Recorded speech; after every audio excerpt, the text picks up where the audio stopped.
Hello and welcome to the Street Crime UK YouTube channel. Please don't forget to like, share and subscribe for more content. Today we look at one of the most ruthless and undisputed fighters to ever exist in the UK criminal underworld. On the surface, Leonard John McLean made his name in the 60s as nothing but another poor boy growing up in harsh social eco-demographics, another faceless man in the gritty streets of the East End of London. However, in reality, Mr McLean was to be an extremely powerful and well-respected man, with experience in multiple professions throughout his lifetime, which were to give him the necessary experience that would be needed to rise to the top of the violent world that was emerging in the UK criminal underworld. An unlicensed boxer, a bouncer, a bodyguard and businessman and actor, Mr McLean was often associated with the elite of the UK criminal underworld, especially with the likes of the Cray twins and Charles Bronson, and most famously Roy Shaw. Lenny McLean was one of Britain's most infamous gangsters and everybody knew not to mess with him. Mr McLean quickly became known worldwide as a very large and extremely dangerous man. Mr McLean was well known for continuously doing whatever it took to live up to the infamous title as the undisputed king of the cobbles.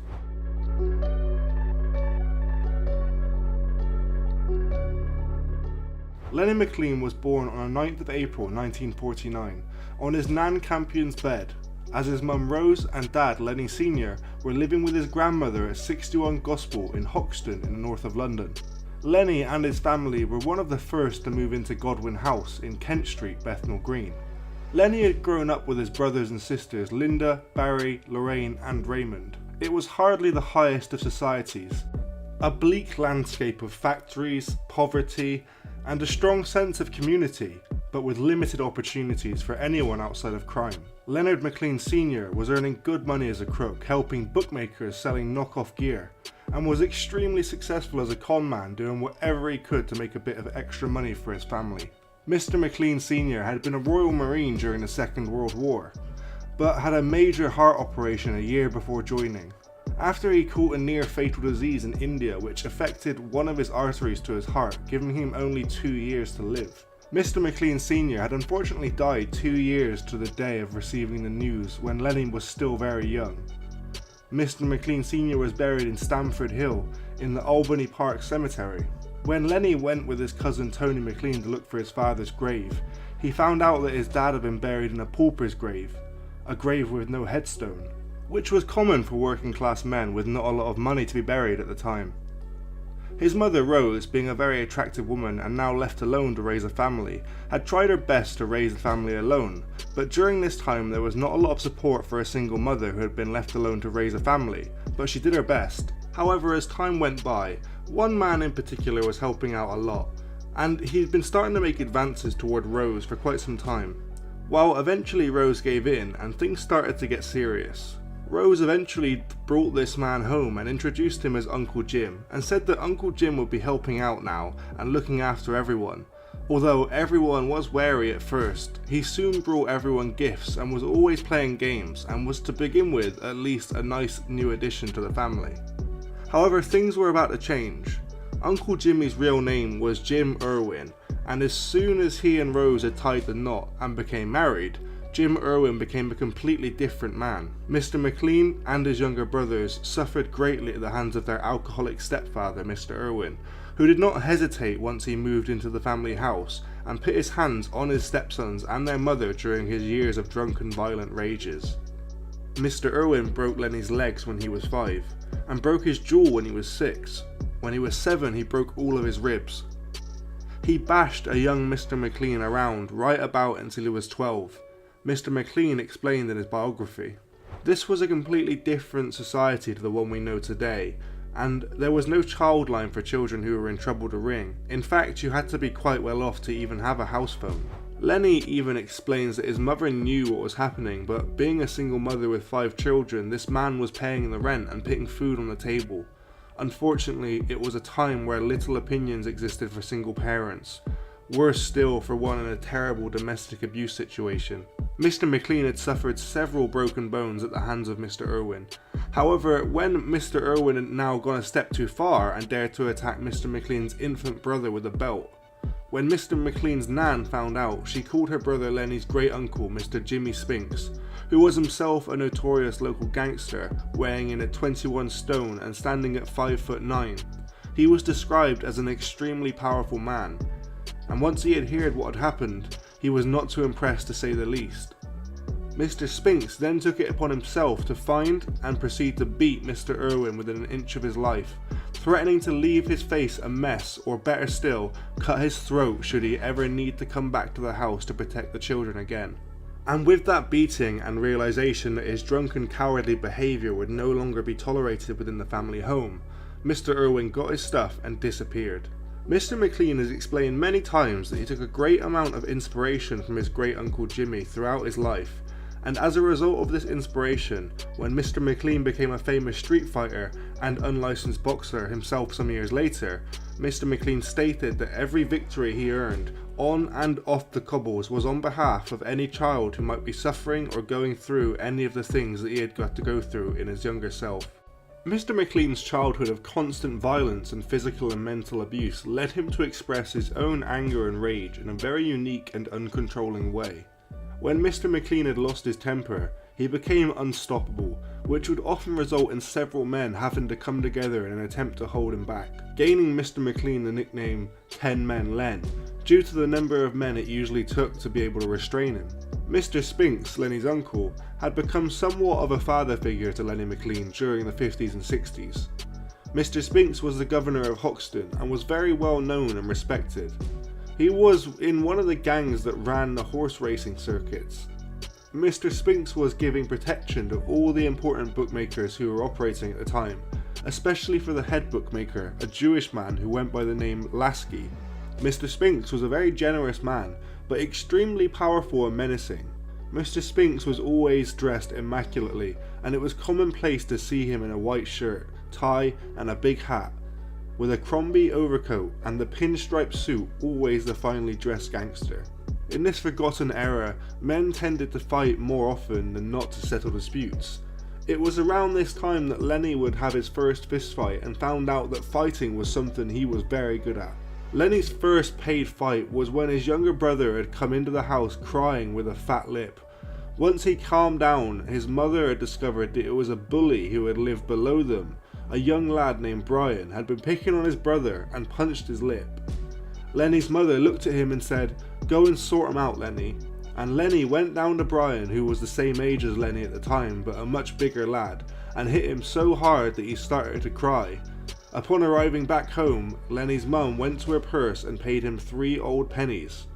This award felt just as good as when he would earn many thousands of pounds for his various fights in the future. Mr McLean's abilities for fighting were more than evident for anyone who stood in his path early on. Mr McLean took on local bullies at the age of only 9, an impressive feat by any means. However, now under the wing of Mr Spinks, Mr McLean was now exposed to even more deeper and darker sides of London's criminal underworld. At the age of 13, Mr McLean was in a firm of kind, which consisted of Andy Bradshaw, Joe Kyle and Tommy Green. The firm would jump over the shop walls and steal empty lemonade bottles and collect the 3p deposit that each bottle was worth back in those days. The gang would also take part in jump-ups. This would be where they waited for a lorry to make a delivery to the shop, and once the driver was inside, they would ransack the truck, stealing as much as possible. One night, Lenny was with a kid a few years older than himself, who went by the name of Charlie, and worked for a Jewish firm as a tailor. Charlie always carried a penknife with him, which he used for work, and Lenny, not one to be upstage, has gotten himself a bayonet. As the two were walking around, something about the pair caught the old Bill's eye. The police stopped the pair and conducted a search. Upon searching them, they uncovered both knives, and they arrested both of them, and bailed to appear in Bow Juvenile Court in 30 days. On the day of court, Charlie was up first. He was not in court long, and on his way out passed Lenny with a smile, saying he had just got a result and just a £3 fine. When Lenny went up against the judge, he was sentenced to 3 years in an approved school. Mr McLean was then took to Stanford House, where he would be assessed and designated to an approved school to serve his sentence. When Lenny got to Stanford House, he was told by others that people were calling him out and saying that he was afraid. Lenny told the people to send a message back saying that he wasn't afraid of anyone. One afternoon, a Friday, when the people who were staying at Stanford House were allowed to play out, Lenny was approached by the leader of the gang who ran the school, and a small scuffle broke out, but was interrupted by the teachers. The teacher said, "You know the rules, if you want to fight, it's in the ring. Meet at the gym at 3 o'clock or both of you are on detention." Mr. McLean did not know at the time, but all fights within the school were settled inside a boxing ring on a Saturday afternoon, where the whole school would be there to watch. Mr. McLean beat the gang leader in 2 rounds, and both fighters were called to the desk to collect their prize, which was an apple or an orange. The winner got to pick first. The two became close friends, and both went on to run after escaping from the school one day. But after 2 days of walking with no food and no money, they decided to give themselves in. And for this escape, they received a punishment described by Mr. McLean as 6 of the best, 2 on each hand and 2 on the backside, as well as a loss of privileges. All in all, Mr. McLean had served 18 months and was released by the age of 15. He had now reached the end of school age, and it was now decided to find a job after Mr. McLean was fired from his first legitimate job after locking his manager in the toilet as a prank. Mr. McLean realised that he had to do something else and turned back to the streets, committing petty crime to make a living. Lenny and his cousin Tony had gotten involved in a scam robbery of a shoe shop. Everything went well, but once the word had gotten out about the scam, others tried muscling in and the entire scam was exposed and the police got involved. Mr. McLean was back in front of the court, this time with his cousin Tony. Accompanying Lenny and Tony were Lenny's mum Rose, Lenny's grandmother who had raised Tony, as well as Lenny's uncle Bobby Warren. Bobby Warren is the dad to the now infamous boxing promoter Frank Warren, which has made Lenny and Frank cousins. Bobby Warren was also known as a quiet man who never took liberties. He was certainly no stranger to prison, and had ended up serving 7 years back in the 50s, along with Mad Frankie Frazier for being involved in the murder of Jack Spot. At the time of the murder, Mr. Warren had worked and was a good friend of Albert Dimes, who had controlled most of Soho and its criminal underworld. For the shoe shop scam, Lenny and his cousin Tony received time in Borstal, Wormwood Scrubs, and inside the prison, Lenny was subjected to many fights, not just for himself but to protect his cousin Tony too. Eventually, after proving to be too much for the prison staff, the pair were shipped out to Holsby Bay Borstal on the Suffolk coast. While serving time at Holsby Bay Borstal, Mr. McLean met and became good friends with David Fraser, the son of Mad Frankie Fraser, and was sat in the association room when it was announced on TV that the Richardson gang had been sentenced, a gang that David's dad was a part of. Upon release from Borstal, Lenny made his way back home and was greeted like he had never left. Most people thought he had just been away on a job earning a bit of extra dough, and although they were all wrong, they were right about one thing, and that's exactly what Mr. McLean intended to do, to get back on the graft and start earning some real money. Lenny had made a few mates and started robbing shops for clothes and other items that they could sell back on the streets or markets at Hoxton or Roman. When the gang had stolen the items, they gave them to a man called Tommy the Talker, who would get rid of everything for a good price. Some of the robberies would have the gang up until the early hours of the morning, and Lenny would be in bed when he eventually got home well into the afternoon. One afternoon, Lenny felt a bang on his head so hard he thought the ceiling had collapsed. When he opened his eye, he realised it was not the ceiling, but in fact Jim Irwin, who was shouting, saying, "It's 3 o'clock, this isn't no hotel." Now at this point, Mr. McLean was a big lad, and already had a lot of fighting experience, beating up half the bouncers on the West End. So this was a big mistake, and Lenny got up and beat Mr. Irwin up. And Mr. McLean says in his autobiography that if the room hadn't been bigger, his mum had not come running upstairs, he would have seriously hurt Mr. Irwin that day. His mum agreed that he had it coming, but pleaded with him not to hurt Mr. Irwin again. Lenny agreed on one condition, that Mr. Irwin never picked his hand on anyone in the house again. Around this time, Lenny started drinking in the Standard on Kingsland Road, and one night was having a drink with the governor's son, Sid, when in came a beautiful young woman with blonde hair. Lenny went over and introduced himself, and found out her name was Val. Lenny asked her for a drink, and the rest is history. The pair had dated for around 12 to 14 months, and when Lenny was 20 and Val was 18, they both decided to get married at Mayor Street Registry Office over Hackney Way, and after a party at Lenny's mum's place, they were happily married. the newlywed couple found a place to live in George's Square, round the back of Old Street, and had rented out 2 rooms. Val asked Lenny to find a proper job so that they could have some security in the future, and so Lenny took a job in a clothes factory in Curtin Grove, not far from his house. Mr. McLean explains how the money he was paid was not the best, but he managed to find a few extra little earners at work to top his wages up. However, it wasn't long until these little earners got McLean in a bit of trouble, and he ended up losing his job. Mr. McLean reportedly described his family as his rock, and he's explained many times that his family existence helped him to reject a life that was solely devoted to crime, showing a slightly softer side from his usual cold demeanour. Lenny's wife Val has stated that he was so different from his image and was devoted to the kids and me. We were a little separate world that he kept away from all the violence and fighting. With his kids, Mr. McLean's volatile nature became truly evident, as his mental illness showed in his actions towards his kids. Mr. McLean would buy Kelly 30 chocolate Easter eggs, but fly into a rage if she chewed her dinner too loudly. He lacked control of his emotions and would often switch quickly, which she suggested had her and her family living in fear. In her own book, daughter Kelly, a mother of 2, explained that she had been diagnosed with bipolar disorder, and says doctors told her that Mr. McLean likely had a version of the disorder himself, which would explain the erratic behaviour and the anger presented heavily in Mr. McLean's fighting and lifestyle. 2 years later, Mr. McLean took a dark turn following his mother's death. Turning to drink, Mr. McLean made it his mission to cause trouble in as many pubs as he could, violence being the only manner in which he could express himself. In his documentary, Jamie McLean recounts a story, The Governor, where Lenny McLean, heavily intoxicated, fought a man named Jimmy Briggs over a dispute with a girl. After breaking both of his hands on Mr. Briggs' face, Mr. McLean used his teeth to bite through Mr. Briggs' windpipe, nearly killing him on the street. Mr. Briggs fortunately did survive following surgery, and Mr. McLean very narrowly avoided prison. The sheer strength and rage Mr. McLean possessed could not be more clearly displayed than through this story, truly showing how he earned the title the toughest man in Britain and the undisputed king of the cobbles.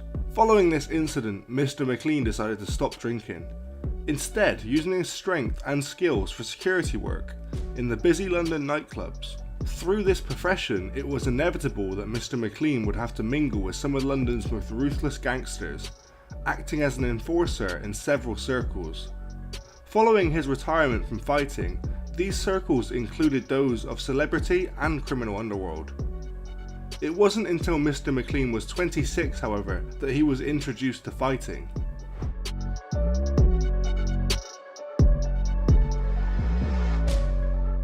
Mr. McLean's first unlicensed boxing match came about as a result of a chance meeting that he had whilst in his late teens.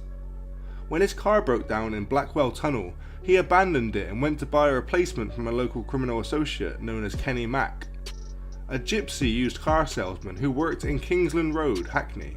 Lenny brought a car and drove away, only to find out that the replacement would quickly fail too. A very angry Mr. McLean returned to Mr. Mack later that day to demand his money back. But instead of refunding Mr. McLean, Mr. Mack offered to give Mr. McLean a brand new car in exchange for him fighting in one of Mr. Mack's unlicensed boxing bouts that was to be taking place later that night in Mack's yard. Mr. McLean's immeasurable strength was too much for his opponent, who it was reported had lasted less than a minute against Lenny, earning Mr. McLean £500 cash and a new car, a considerable prize at the time. Soon thereafter this first fight, Mr. Mack and Mr. McLean became friends, with Mr. Mack acting as Mr. McLean's manager on several occasions in future fights. When Frank Warren formed the National Boxing Council in the 1970s, it allowed the toughest underground fighters in Britain an opportunity to compete legally. However, Lenny was Frank's cousin, and in recent years Mr. Warren has spoken extensively that in his eyes Mr. McLean was a terrible bully, even though Lenny gave Mr. Warren his first chance to promote a fight, and most probably gave a young Mr. Warren a considerable amount of protection in a very violent and unpredictable world.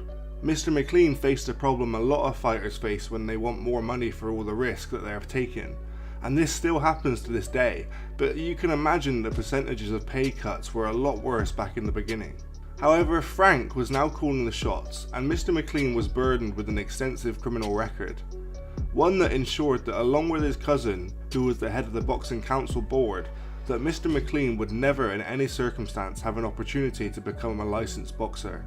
As such, Mr McLean was left with no choice but to enter the world of unlicensed boxing, and he quickly became one of its biggest stars and built up somewhat of a fearsome reputation in the industry. Throughout his fighting career, Mr McLean had upwards of 2,000 fights, with Lenny himself predicting some 4,000 fights under his belt over the 4 decades that Mr McLean had been active, both inside and outside of the ring. On one occasion, Mr McLean was flown to New York on a special request to fight a Mafia Don's champion, a 24 stone, 6 foot, 8 inch unbeaten unit who was called John McCormick.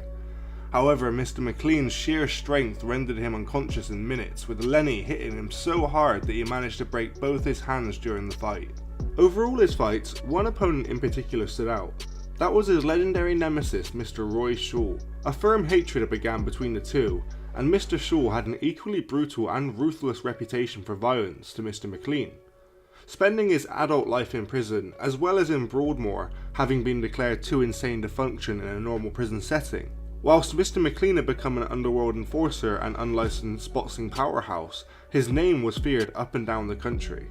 Mr McLean's reputation for being a psychopath only furthered his career, referring to himself as the Governor, a name which ironically Lenny McLean's stepfather had also used.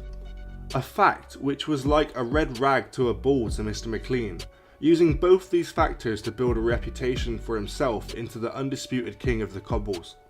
For Mr McLean, as soon as Mr Shaw was released from prison, he would become an obvious foe, and for Mr Shaw, if he wanted the title as the hardest man in Britain, well, he had to beat Mr McLean to claim the title.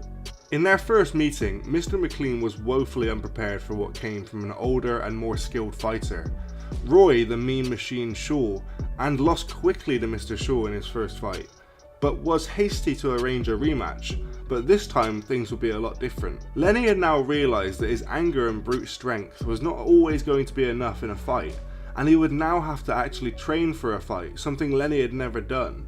It now became clear to Mr McLean that if he trained, he could be an even better version of himself. In the rematch, Mr McLean was a completely different fighter and destroyed his opponent, this time having actually trained for his fight in a makeshift gym. Lenny, at one point, hit his opponent so hard that in the second round Mr McLean had knocked Mr Shaw completely out of the ring, disqualifying Mr Shaw almost immediately.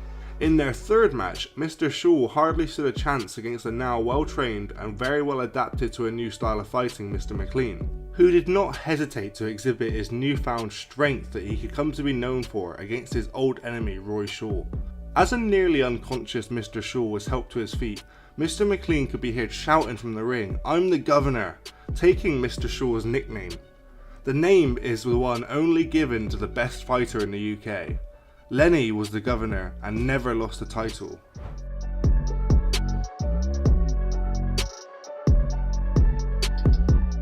Having gained a reputation as a formidable force in the East End, Mr McLean used his newfound status to return to his previous work of security and enforcing for certain elite criminal organisations, and also minded for many well-known celebrities. Mr McLean had also held joint ownership of a public house in the East End of London named the Governor's, along with Charlie Cray, the elder and less well-known brother of the Cray twins, who some say was the real brains behind the entire Cray's operation, showing Mr McLean's true extent of some of the serious connections that he had within the UK criminal underworld. Not only had Mr McLean throughout his years of experience as an unlicensed fighter gained many connections with the criminal underworld, but had now made himself very employable as a debt collector for the highest paying organised criminal families who needed someone of Mr McLean's size and stature to sort out a problem.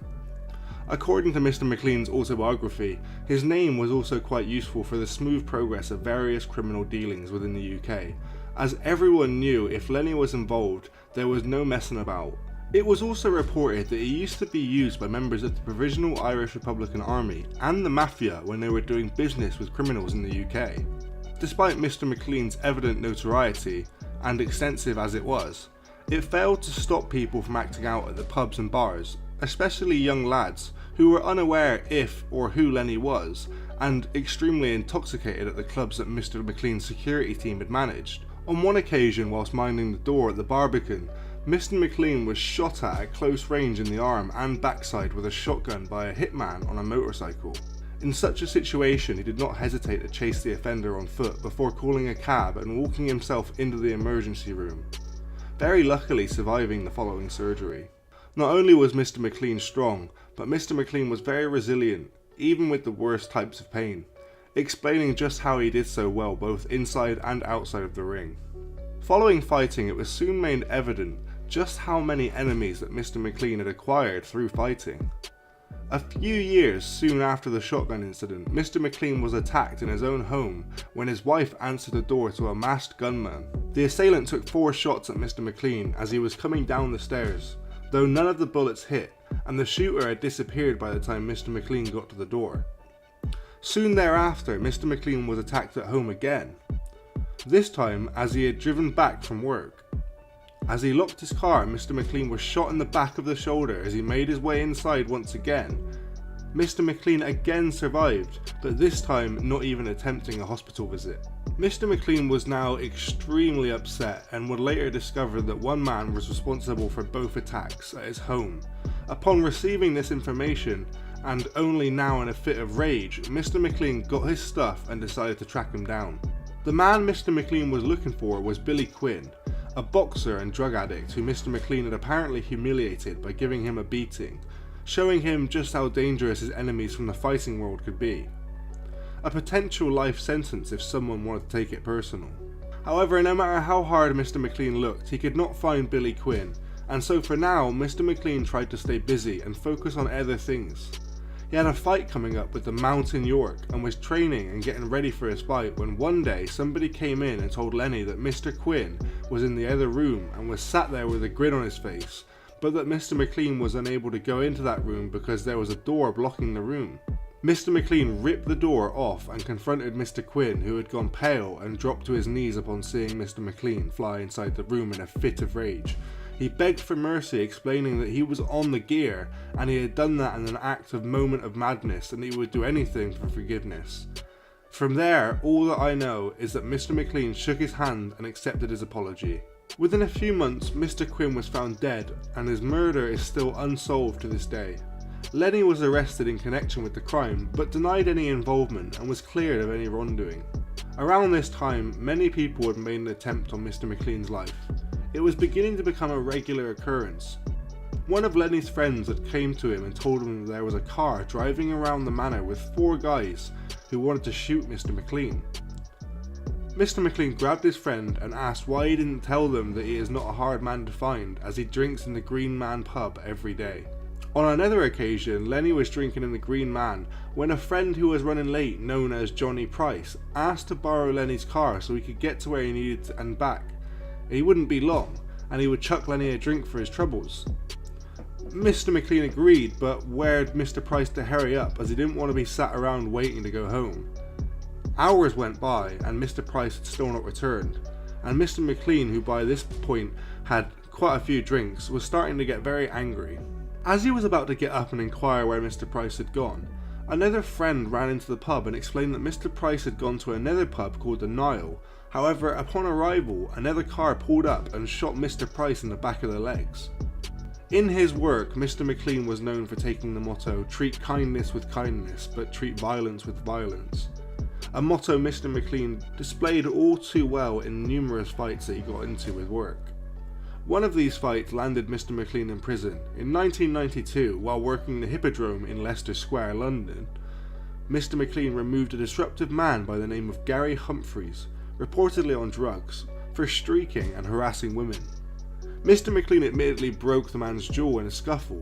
However, Mr Humphreys died later that night from the severe neck injuries, and Mr McLean was arrested for the murder of Mr Humphreys by the same policeman who had caught the Cray twins, Superintendent Leonard Nipper Reed. Mr McLean assumed the arrest had been made due to a personal vendetta from the officer on account of the close connection between the Crays and himself. Though the neck injuries were ultimately found to be the cause of death, and caused by the police that arrested the man after that night, Mr McLean was arrested for grievous bodily harm and sentenced to 18 months. Mr McLean was also a kind-hearted man, often helping the people in his area when they were struggling. Jamie McLean recounts a story speaking of a woman who had contacted him to tell him that Mr. McLean had helped her out of her homelessness. When she was sleeping outside Camden Palace, helping her to get a job and secure a room at her workplace so she was off the streets and able to save money up.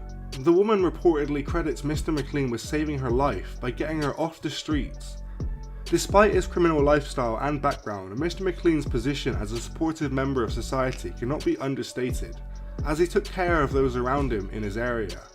Also in this time, Mr. McLean branched out both into acting and singing, appearing prominently in a television documentary on nightclub security staff titled Bounce Behind the Velvet Rope, and playing a brief unbilled cameo as a ringside spectator in the drama film The Craze 1990, based on his acquaintances, as well as releasing an Elvis cover in 1992. His largest and most famous role was in Guy Ritchie's Lock, Stock and Two Smoking Barrels in 1998, playing the part of criminal enforcer Barry the Baptist. Mr. McLean took a turn from violence. He instead turned to writing, working with author Peter Gerrard to write an autobiography called The Governor, published roughly 6 months before his death. It soon became a bestseller, selling over 3 million copies, prompting several sequels to be written after his passing by acquaintances. During the filming of Guy Ritchie's Lock, Stock and Two Smoking Barrels, Mr. McLean was struck ill by what he believed to be the flu. Mr. McLean was subsequently diagnosed with pleurisy, although further X-ray examination proved he was suffering from lung cancer. Mr. McLean died shortly afterward on 28th of July 1998 in Bexley, a few weeks prior to the release of the film he is most well known for his appearance in. Mr. McLean's son, Jamie, later said of his father, "My dad wasn't a born fighter. He was uneducated and a product of his upbringing, traumatized by what he had been through, and probably had mental health problems as a result of all of that. But fighting was all he knew." Regardless of the personal opinion, the legacy and story left behind by Lenny McLean will never be forgotten about in the UK criminal underworld. Thanks for joining us today. If you enjoyed the video, don't forget to give it a like and a share, and leave any thoughts or suggestions you have in the comments section. We love to read through them all. And if you're new but enjoy UK true crime content, then subscribe to see when our newest video releases. And as always, stay safe. Hello everyone and welcome to the Street Crime UK YouTube channel. Thank you for joining us. Please don't forget to like, share and subscribe for more exciting content. Today we'll be exploring the life of a Manchester drug lord, Mr Marcus Callaghan, who ran a £32 million operation to flood the northeast with heroin and cocaine from a flat in Tameside. Marcus Rico Anthony Callaghan ran his illegal operation like it was a legitimate business, employing a money man to launder piles of cash and using expensive corporate entertainment to thank his clientele for their custom. Mr Callaghan, born and brought up in the Newcastle Street home, was the head of the business, which was based on a premises at a block of residential flats at Canal View in Stalebridge, and which he ran with two pals from home. Keneal Henry, 25, was one of his trusted lieutenants, while Jerome Hamilton, 33, was a worker. A fourth member of the gang, Rui Zhu, 39, from Birmingham, was said to be a part of the logistical arm that dealt with the movement of a vast sum of illicit money. A fifth man, Theo Henry, also played a crucial and vital role in the drug peddling business, while others named as Thomas Jeffrey, Stephen Sewell and Christian Molyneux are also believed to have aided Mr Callaghan. Marcus, or Mr Callaghan, played a leading role in both the supply of drugs and money laundering. He was described as the controlling mind. Gang members Theo Henry and Keneal Henry had an intimate knowledge of the conspiracy and were directing others. It emerged the boss of the Manchester-based Callaghan Solutions Limited had his own business premises and illicit pay scheme, and employed a money man to field piles of dirty money and invest it so cash would come out clean. He even officially registered as a company director and formed a team of employees to deal with management issues, security and logistics. Even though this was criminal activity, it was also a business and shared many of the same attributes as a legitimate business. There was a hierarchy with bosses and workers, and Mr Callaghan was the head of the business. He was the controlling mind of the operation and played a leading role in both the supply of drugs and money laundering. There was a system for the payment of the commodity. There was business premises, there was security and there were logistics. There was a system for banking the proceeds, and there was even corporate entertainment with the head of each end of the supply chain meeting up. It was a supplier entertaining the purchaser and thanking them for their custom. It was a wide conspiracy to supply a number of different customers on an almost industrial scale. This was a sophisticated and very well organised crime group that flooded Middlesboro and the northeast with heroin and cocaine, blighting the lives of some of the most vulnerable people.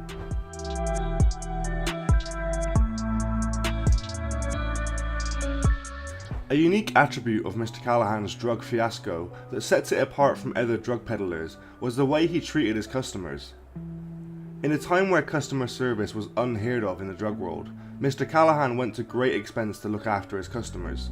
He booked 3 rooms at the Principal Hotel in Edinburgh for 3 nights to celebrate New Year's Eve in 2017. He was said to have booked a VIP table at the Opal Lounge, a bar in Edinburgh, to bring in the new year, spending £395 on a magnum of vodka and a bottle of rosé champagne. Mr Callaghan laid on the lavish corporate hospitality for clients, in which he treated them to £400 bottles of pink champagne, VIP access and £800 a night hotel mini breaks. Mr Callaghan, who ran his £100 million drugs empire like a legitimate business, was also captured on CCTV splashing the cash in a swish night spot to thank the clientele for their custom. Furthermore, 3 of his major fixers were booked in the separate rooms at Edinburgh's prestigious Principal Hotel for a Hogmanay celebration to see in 2018.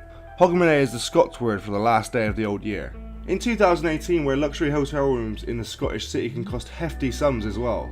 Whilst lining their own pockets, the members of this crime group never gave a second thought to the harm and misery Class A drugs could cause within the larger communities. Members of the drug ring made a considerable amount of money from the enterprise, and while they spent numerous years spending their ill-gotten gains, the only thing they are spending now is a significant amount of time behind bars. Mr Callaghan had previously been named as a suspect in the murders of 2 hitmen who were shot dead moments after they bungled a gangland execution at a pub in Salford in 2006. Police questioned him after he returned to the UK from his bolt hole in Spain, but it is thought he could not be linked to the shootings, and he later set up his drug enterprise. The Northwest Regional Organised Crime Unit, NWR-OCU, discovered Mr Callaghan and his associates were supplying millions of pounds worth of drugs to contacts in Middlesbrough and the northeast. The operation was run from a flat in Stalybridge, where drugs would be stored before being driven to the northeast in hire cars and handed to buyers for distribution.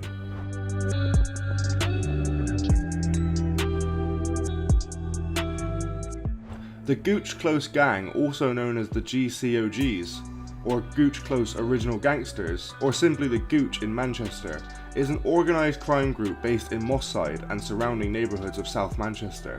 Most members of the gang grew up on the west side of Alexandria Park Estate in Moss Side around Gooch Close, which is where the gang gets its name. The Gooch is part of an alliance of Crip gangs. It had violent disputes with many other South Manchester gangs, most notably the Duddington Gang, formerly known as the Pepper Hill Mob, the Moss Side Bloods and the Longsight Crew. Young men would hang around the shebeen on Gooch Close selling drugs, which is where the gang started and how they got their name. Gooch Close was a small cul-de-sac of semi-detached houses with an alley at one end. In the mid-1990s, the Alexandra Park Estate was redeveloped and the street was redesigned and had its name changed to Westerling Way. The gangs, while supplying to the street dealers, also tried to ensure that the dealers were protected from other gangs by protecting their territory. Most of their problems occurred when rival street dealers started to move into the territory already controlled by a gang, or when a gang taxed a rival dealer, a move seen as damaging street credibility and respect. The gangs in South Manchester, including the Gooch Gang, were made up of mostly first and second generation British West Indies and Caribbean heritage members, whose grandparents came to England from the 1950s onward. Around the same time as the Gooch Close Gang was becoming known around the city, the Pepper Hill Gang were also starting to emerge, taking their name from a pub on the east side of Alexandria Park Estate. When the pub was closed down and the gang targeted by police, they reformed around Duddington Close and would go on to become known as the Duddington Gang. In the late 1980s and early 1990s, the Pepper Hill Gang were involved in a gang war between Moss Side and the Cheetham Hill Gang from North Manchester. The Gooch often brought and sold drugs with Cheetham Hill Gang, and the Gooch had close ties to Cheetham Hill, with the cousin of Cheetham Hill Head being a leading figure in the Gooch. The Pepper Hill Gang thought this was helping the enemy. The Pepper Hill Gang declared that nobody from South Manchester was to have dealings with Cheetham Hill, This angered the Gooch and a fierce war erupted, dividing the Alexandra Park estate in half, with the Gooch on the west side and the Pepper Hill on the east side. Although the gang war was centred around Moss Side, young males from neighbouring areas would be drawn into the conflict, resulting in a number of deaths and regular shooting incidents in South Manchester throughout the 1990s and 2000s. By the mid-2000s, the Gooch had grown to become a vast gang, made up of a number of smaller offshoot crews based around South Manchester. The most notable of these being the Longsight Street Soldiers, Old Trafford Crips, Rusholme Crips, and the Fallowfield Mad Dogs. These gangs would carry on the rivalry with the Doddington and Longsight crew into the 2000s.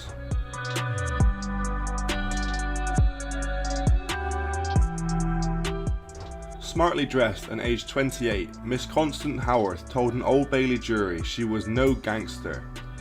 "I'm just a girl, I don't know anything about guns." But they did not believe her. She was convicted of being an underworld arms dealer and jailed for 5 years. A decade later, Miss Howarth was back in the dock.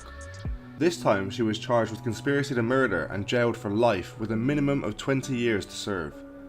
This is when she made a bid to get out of jail by blaming 2 notorious South Manchester gangs for the Devil killing, which led to her being locked up for life. The shooting at the Brass Handles, a family pub in Pendleton, Salford, was one of the most notorious crimes in Greater Manchester's recent history. 15.5 years ago, 2 men were shot dead, Richard Austin, 19, and Carlton Alvanga, 20, having been sent to the pub to assassinate a man drinking inside, before being overpowered and killed with their own weapons. 2 other young men, Salford's David Totten and his friend Aaron Travers, were shot and wounded by the would-be hitmen.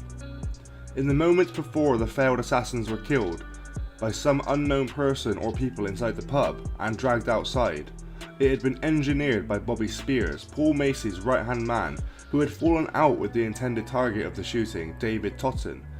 Mr Spires gave himself an alibi by watching a Manchester United match in a box at Old Trafford as the assassination bid took place. Keen not to be seen or to be involved in an attack of one of Salford's own, Mr Spears had turned to Ian MacLeod, one of the founding members of Doddington Gang, to help taking out his rival Mr Totten.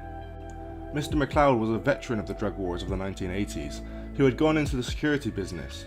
He had met Mr Spears when they both undertook a security industry authority training, and after being approached for help, recruited 2 naive young men, Mr Austin and Mr Alvaranga, for the hit job on Mr Totten. Even though all of this was known years ago, Miss Howarth, in a bid to get out of prison, put forward a different version of events, claiming that Mr Alvaranga and Mr Austin died as a result of feuding between the Gooch and Doddington gang. Miss Howarth applied to the Courts of Appeal in June 2020 for leave to appeal against her conviction, and her lawyer told the court that in 2006 the Doddington and Gooch were at war, resulting in a series of fatal shootings. These included the killing of Ramon Cumberbatch, who was shot dead by a known Gooch member in 2005 September, and the killing of Jonathan Cowley, also shot dead by a man with ties to the Gooch. Miss Howarth's appeal bid rested on the argument that Ian MacLeod was the leader of the Doddington gang and that Mr Austin and Mr Alvanga were members who had lost pals to the Gooch and that they were out for revenge that night. And she asserted that it was not David Totten who Mr MacLeod, Mr Austin and Mr Alvaranga were after that day, but another man drinking in the pub, Marcus Mr Callaghan, who was associated with the rival Gooch gang at the time. Her lawyer told the Court of Appeal that there had been a failure by her former legal team, a major failing to make relevant requests to disclose material to suggest that the Brass Handle shooting was inter-gang related violence, with Mr Callaghan as the main target. It was claimed that such a plan did not need her as a spotter, that she did not know Mr Callaghan was even going to be there, and that her first legal team had failed to advise her of her need to call Mr Spears at her trial as a witness. It was suggested they should have requested a delay in the trial in order for him to be extradited from Spain, where he fled in the aftermath of the killings. However, Miss Howarth's legal bid was heard by 3 judges and ultimately failed. Denying Miss Howarth leave to appeal against her conviction, Lady Justice Carr said that Mr Callaghan's theory was highly speculative, not least because Mr Callaghan was of mixed heritage and bears no resemblance to either Mr Totten or Mr Travers. Lady Justice Carr added that Mr Callaghan's theory would have involved the applicant effectively accusing Mr MacLeod of organising the shooting because of gang rivalry. Given the applicant's close contact with him, that would not have exonerated her.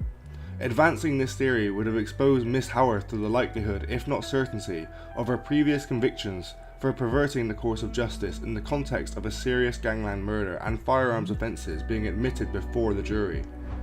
Miss Howarth played a key role in the botched gangland hit, guiding the would-be assassins to their quarry inside the Brass Handles pub in Salford.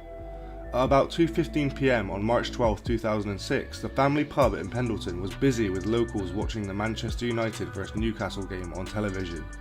As the gunman entered the vault, Miss Howarth of Rosalind Court, Salford, had already slipped away into the ladies' toilet, where she heard the firecracker sounds of shots as she touched up her lipstick.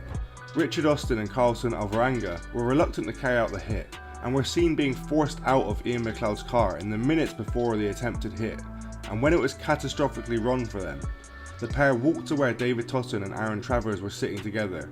Mr. Austin fired 6 times and both men were hit, and seriously injured, but Mr. Alvarenga's handgun jammed. Several customers then fought with the gunmen, disarming them during the struggle, but were shot and fatally wounded. They collapsed outside on a green croft in Fitzwarren Street and died at the scene. Mr. Totten and Mr. Travers were driven to hospital by friends. Neither would cooperate with a police inquiry. A CCTV system inside the pub had been ripped out by the time the police arrived, but a case was built around the telephone communications.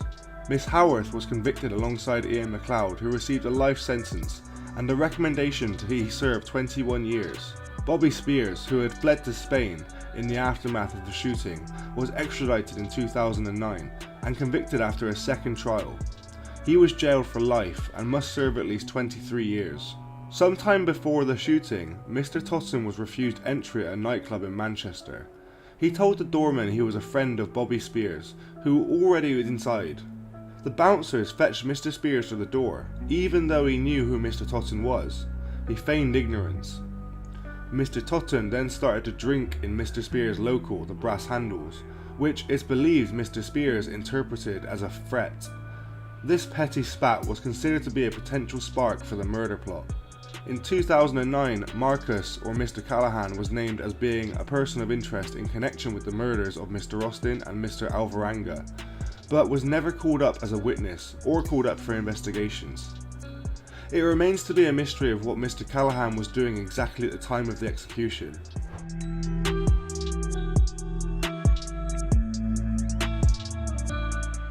The racket was smashed thanks to detectives who spent weeks following his gang. Police had been keeping Mr. Callaghan's gang under surveillance and detained one of his couriers in rush hour traffic on the A19 near the North Yorkshire market town of Thirsk at 5 PM on February the 2nd. The courier had earlier made a series of drug runs to the northeast of England in June, July and August in 2017. Mr. Zhu, who was watched by police as he transferred a bag containing £400,000 in drugs money into an Audi TT before heading south on the M56. He was arrested at Knutsford Services. Following that, police seized heroin, cocaine and cannabis with a total street value of £32 million.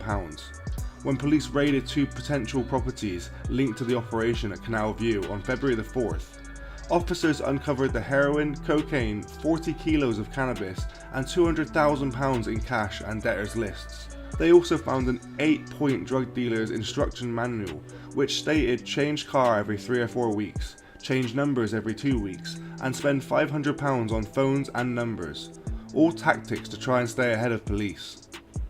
The to-do list also said clean both gaffs, a reference to both apartments at Canal View, while it was also urged at the reader to lock up, chase debts and stay off-grid. Finally, it referred to a France job, although the full and true nature of this job was never actually established. During another search at Canal View 2 weeks later, police also found a 9mm short Ingram Model 11 machine pistol, more commonly known as the Mac 11. They also found 51 rounds of ammunition as well as more drugs hidden behind kickboards in the kitchen. Keneal Henry also made a series of trips to the northeast in June, July and August 2017. He was said to be acting as the behest of Theo Henry and Mr. Callaghan to deliver significant quantities of drugs to Geoffrey in the northeast. But police swooped on Keneal Henry at 5 PM on February 2nd as he was driving a Fiat Tipo, which was said to be heading to the northeast. Inside the car were 12 kilos of cocaine and 13 grams of heroin, which had a wholesale value of more than £300,000 and a potential yield of more than $4 million when sold on.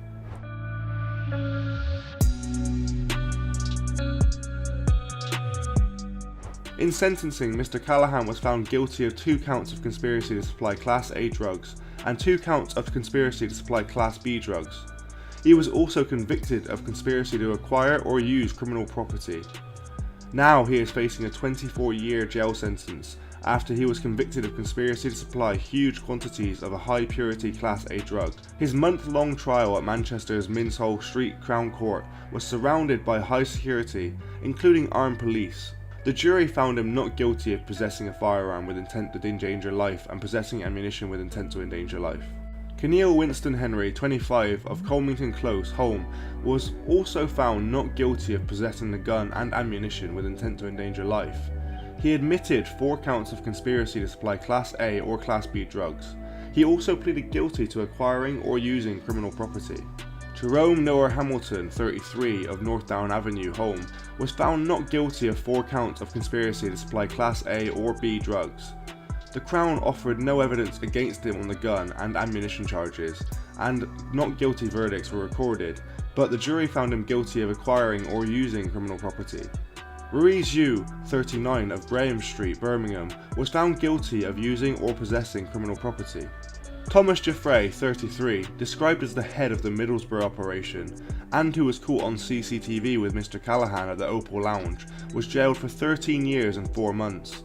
Theo Henry, 30, of Newton Heath, Manchester, who admitted conspiracy, was jailed for 21 years.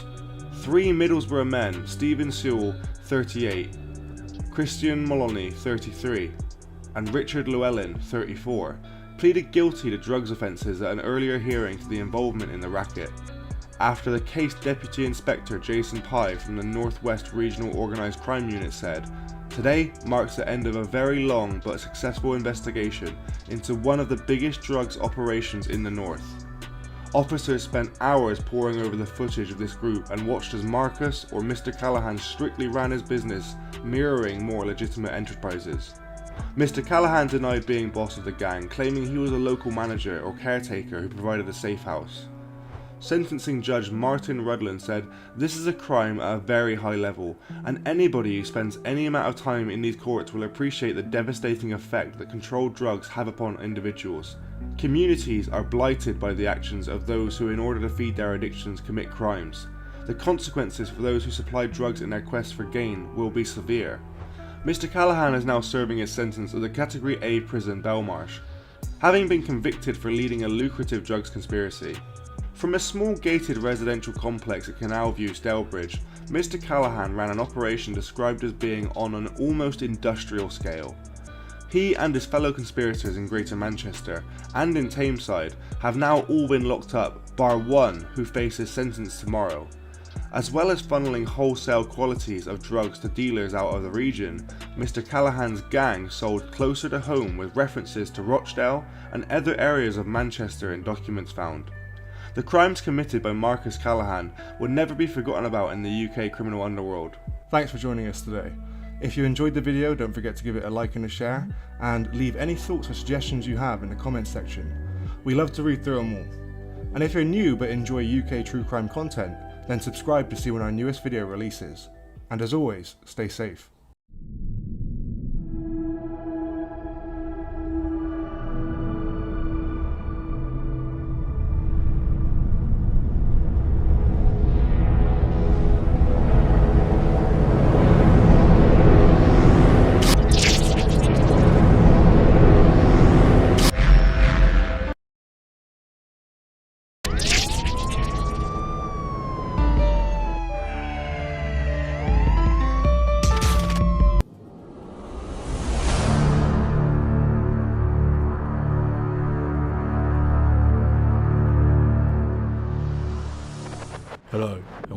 to the Street Crime UK YouTube channel. Please don't forget to like, share, comment and subscribe. Today we're going to take a look at the history of the notorious Wembleyfornia gang and the history of Star 9. In 2005 in Wembley, which is in the northwest of London, a gang was formed what became known as the Wembleyfornia Dons. Their main affiliates were the Press Road crew, who were from Neasden. The gang consisted mostly of individuals from the Wembley area, but a few others had come from different parts of the northwest area of London, such as Cricklewood, Neasden, Church End and other places. The gang went by different names, such as WMD and Star 9. Even some of their members would claim to be part of the Press Road gang because of their affiliation with other members. The gang, when it was formed, was the biggest in northwest London at the time because of their connection to other gangsters around London. The most notable figures in the gang at this time were Stunner, Coolie Shoulders and many others. In 2007, the younger generation would begin to emerge within the gang, and during the plight of social media, individuals would upload freestyles and music videos onto different platforms, gaining a lot of notoriety. Prominent members who did this around that point of time were Lockdown,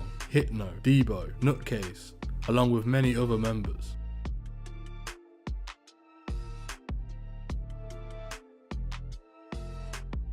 The area of Wembley during the 2000s consisted of various gangs from different parts of northwest London. Star 9 was based in both parts of Wembley Central and North Wembley. Other parts of Wembley consisted of other gang fractions such as Chalk Hill and Monk's Park, who both didn't get along with other parts of northwest. These were mostly blood sets.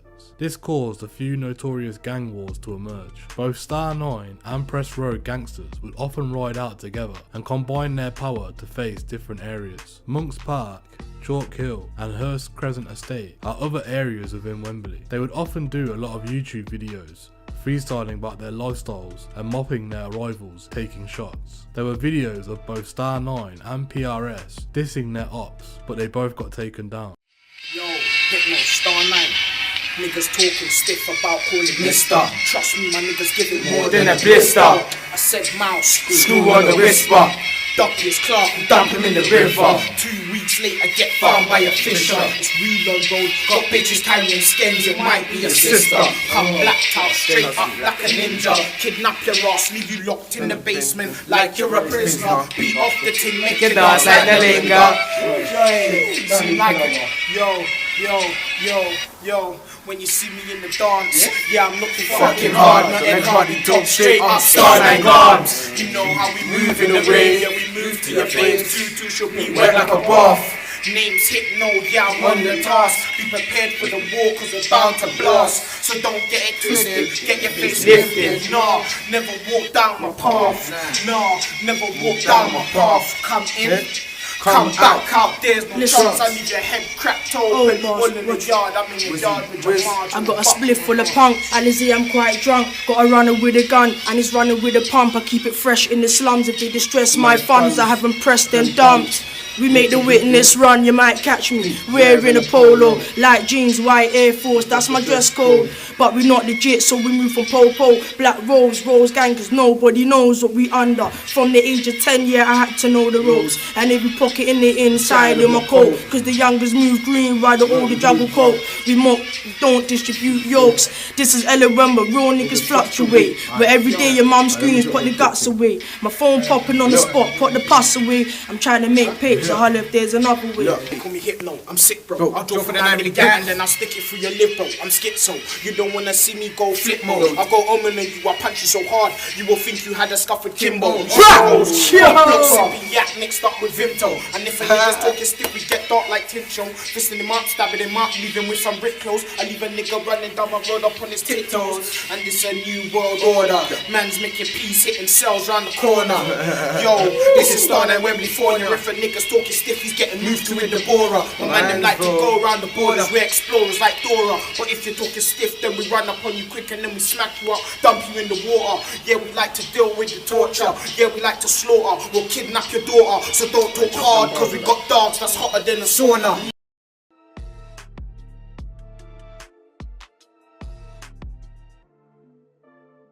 In later years, the gang would start to make music with street anthems from the most notable figures. These included a song from Hypno called the Wembleyfornia Dons, a Star 9 featuring PRS called Nasty Season, which has been deleted from YouTube, and Hypno, WFD, Wave Like Hypno.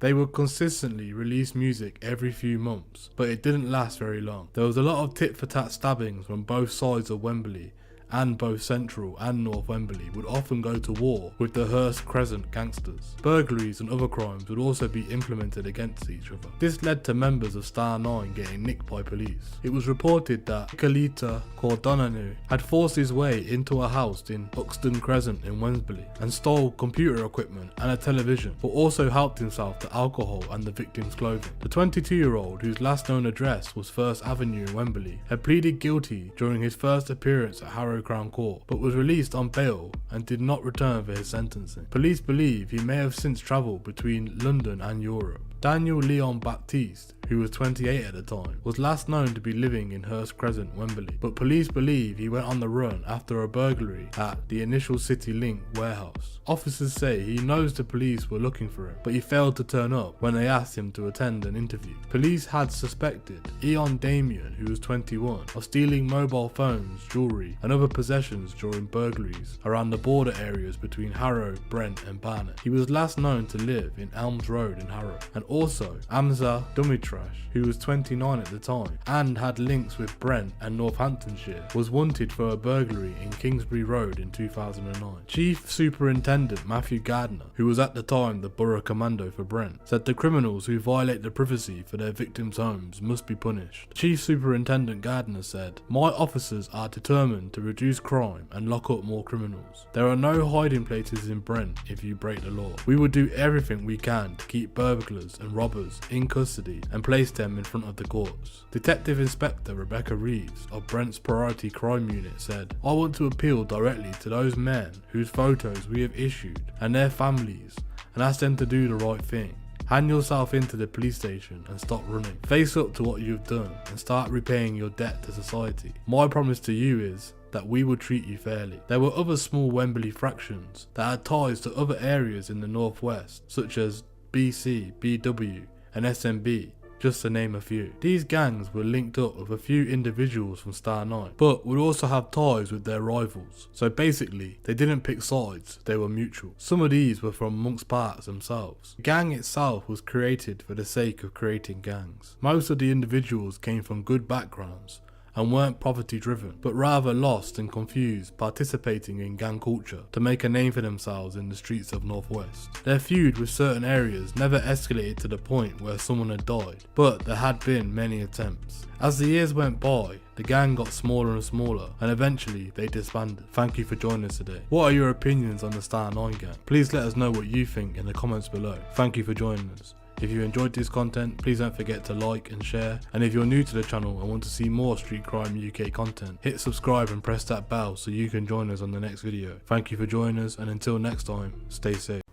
Hello everyone, welcome to the Street Crime UK YouTube channel. Thank you for joining us. Please don't forget to like, share and subscribe for more content. Today we look at a UK gangster whose story will never be forgotten about. Mr John Dennis Arthur Bindon was born on the 4th of October 1943 and was an English actor and bodyguard who was known to have very close links with the UK criminal underworld. The son of a London cab driver, Mr Bindon was frequently in and out of trouble as a youth for constantly getting into fights, which inevitably ended up in him spending 2 separate periods in a borstal. He was spotted in a London pub by Ken Loach, who asked him to star in his film Poor Cow in 1967. The film was a success, and the other film and television productions followed, with Mr Bindon being sought after to play his gangster persona or tough police detective role. He played a violent mobster alongside Mick Jagger in a performance in 1970, and a London crime boss in Get Carter in 1971. Philip Poiret described Mr Bindon as the archetypal actor, villain and all-round good geezer. He was also known for having many socialite girlfriends in his heyday, such as Christine Keeler, and Serena Williams, the former Playboy bunny girl, and Vicky Hodge, who was alleged had a 12-year abusive relationship with Mr Bindon. Through Miss Hodge, who was the daughter of a baronet, Mr Bindon had gained access to the inner circles of British aristocracy, which he said eventually led to his meeting with Princess Margaret in the late 1960s. This meeting had took place at her home, which was on the island of Mystique in the Caribbean. Mr Bindon had claimed that he had a sexual relationship with the princess, whilst Princess Margaret later denied the meeting had ever took place at all. This was despite there being photographic evidence of the two together. Mr Bindon had lived his hardman persona on and off screen. He was believed to be running protection rackets in the West London pubs and was alleged to have connections to many of the most notorious crime outfits across the city. These included the Cray twins and the Richardson gang. In the late 1970s, in addition to acting work he was doing, he decided to provide security for many actors and musicians, most notoriously for Led Zeppelin on their 1977 US tour. However, it was on this same tour that he was sacked for having a fight backstage. In 1978, Mr Bindon was put on trial for the murder of well-known London gangster Johnny Dark. Mr Bindon pleaded self-defence and was acquitted of the charge. But the case damaged his reputation in the entertainment industry, and that incident, along with it being known it was very difficult to work with Mr Bindon by directors, meant his acting career started to decline.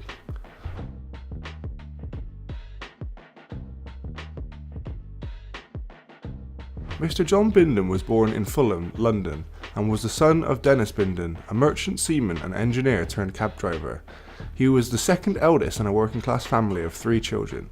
Mr Bindon went to Henry Compton School in Fulham, but left at the age of 15, where he was given the nickname Biffo for always starting or getting into fights.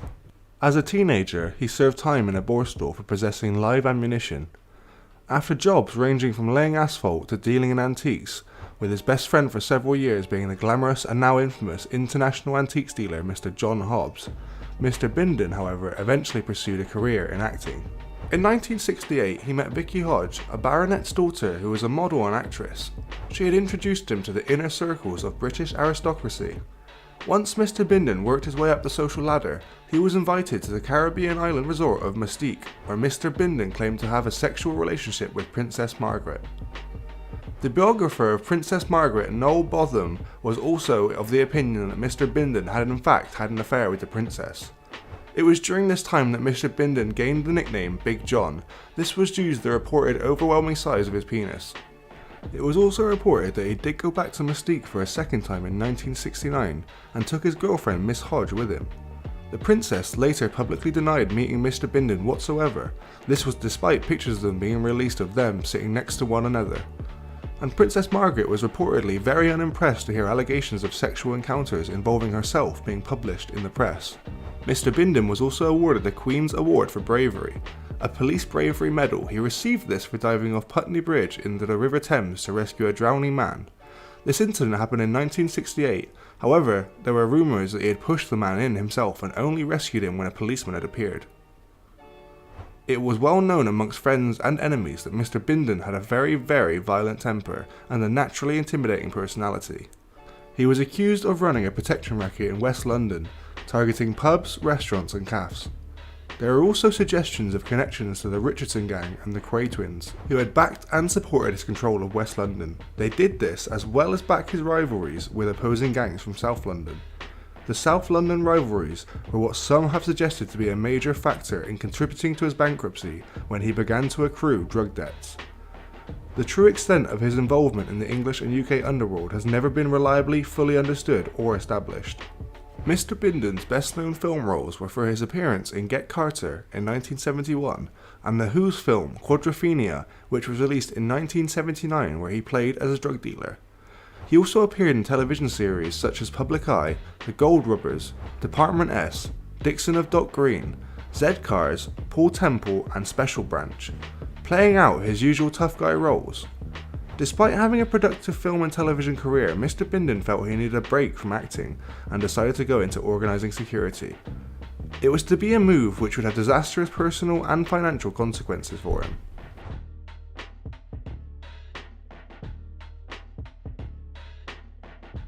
In early 1977, Mr Bindon was hired by Peter Grant on advice from tour manager Richard Cole as security coordinator for the rock group Led Zeppelin during their upcoming concert tour of the United States.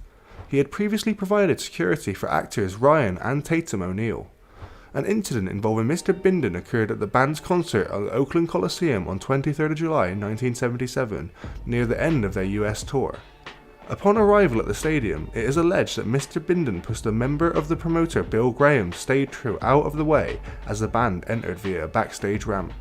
As a result, tension had been simmering between Mr Graham's staff and Led Zeppelin's security team during the day's performances. and as Mr Grant and Mr Bindon were walking down the ramp near the end of the concert, words were exchanged with the stage crew chief Mr Jim Downey, which resulted in Mr Bindon knocking Mr Downey out cold. Mr Bindon maintained that he was goaded into the fight after Mr Graham's crew referred to him as a weak, limey fuck. Just minutes later, a separate offstage incident had occurred. Bill Graham's security man Jim Madzorkis was accused of slapping Peter Grant's 11-year-old son Warren for taking a dressing room sign, and as a result of doing that was savagely beaten up by Mr Grant's crew. Led Zeppelin's second Oakland show was only able to take place after Bill Graham signed a letter of indemnification absolving Led Zeppelin from any responsibility for the previous night's incident. However, Mr Graham refused to honour the letter, and assault charges were laid against Mr Grant, Mr Cole, Mr Bindon and John Bonham when the band arrived back at their hotel. The four received bail and later pleaded no contest, receiving suspended sentences. Mr Bindon was dismissed by the band and returned to England. Mr Grant later said that allowing Mr Bindon to be hired was the biggest mistake that he had ever made as a manager.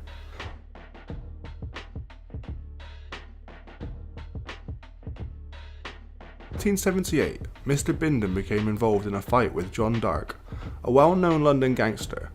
This fight took place outside the Relied Yacht Club in Fulham, London. Mr Dark was stabbed 9 times, resulting in his death, and Mr Bindon managed to flee to Dublin with his own knife wounds covered up. He gave himself up to police and was subsequently tried at the Old Bailey in October 1979. The prosecution claimed that this was a £10,000 contract killing over drugs, with the fight as a cover for the death. However, the defence argued that Mr Dark's death was in self-defence, saying that Mr Bindon was in fear of his life, as he was being blackmailed about losing drug money and cocaine worth thousands of pounds. Mr Bindon was acquitted of Mr Dark's murder in November 1979. It was reported that the substantial appearance of actor Bob Hoskins as a character witness at the trial helped sway the jury's verdict, and that the judge, Sir William Mars Jones, had been sympathetic towards Mr Bindon in his summing up and unhappy with the rebag of witnesses who had been produced by the prosecution. The media reports of the trial, along with the Oakland incident, seriously damaged Mr Bindon's reputation.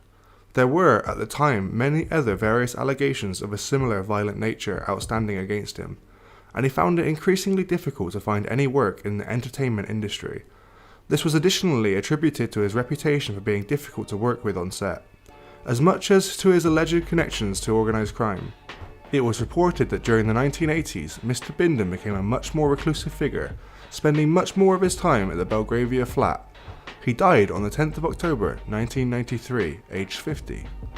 Some news sources reported that he died from cancer, and other sources state that he died of an AIDS-related illness, and we were unable to find any definitive answer.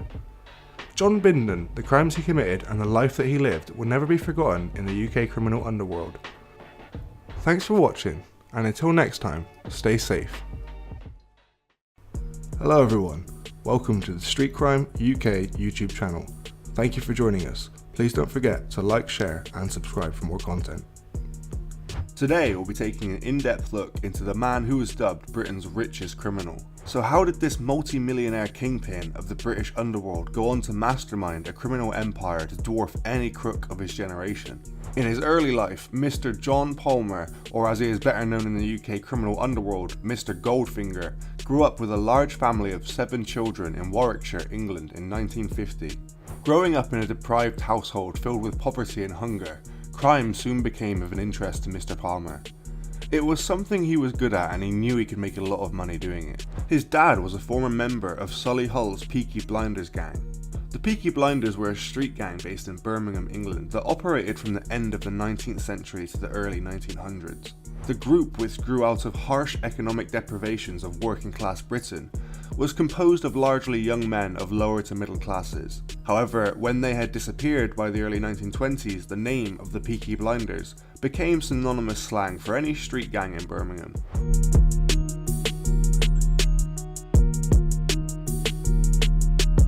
Struggling to earn money, Mr Palmer left school, where he was described as a serial truant. At the age of 15, he started to do whatever he could to earn some extra cash, from petty theft to stealing paraffin for resale, and even working as a gunner for a street gang. Even though Mr Palmer did not know how to read or write very well, and was reportedly dyslexic. He was known to be extremely clever and exceptionally street smart. Mr. Palmer soon came to realise that the gold dealers with whom he had sold stolen gold jewellery to actually make much more money than what he was currently making. And so it was at this time that Mr. Palmer had decided to open up a jewellery dealership in Bedminster, Bristol, of his own.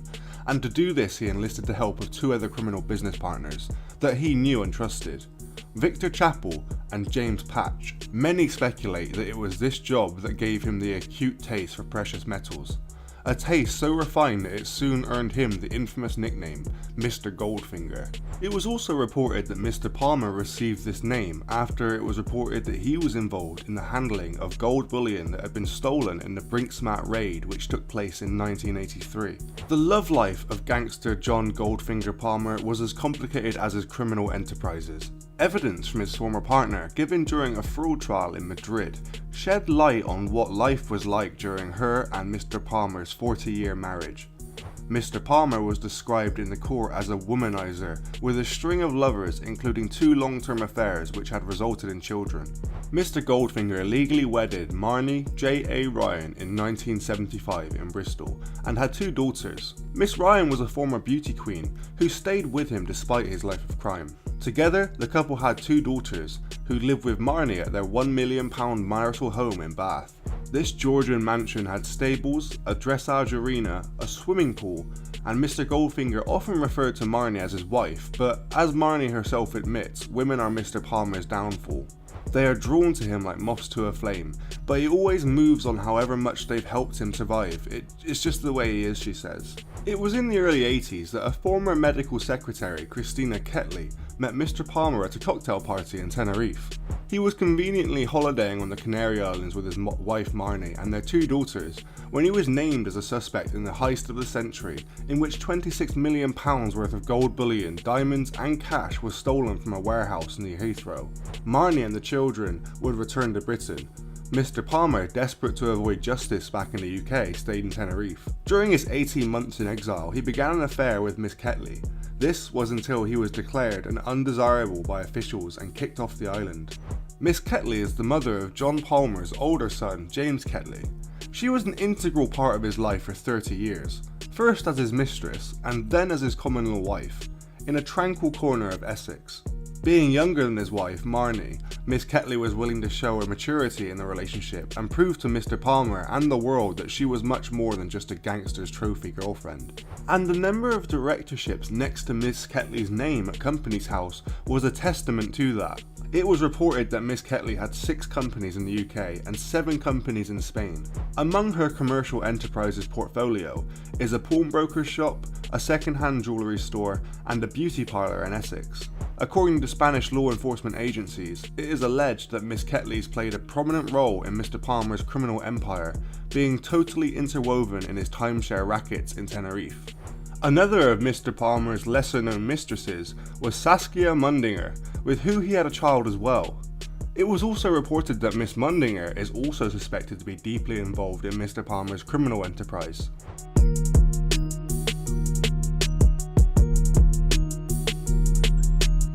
Mr. Palmer hit the big time in 1983 with the Brinks-Mat gold bullion raid.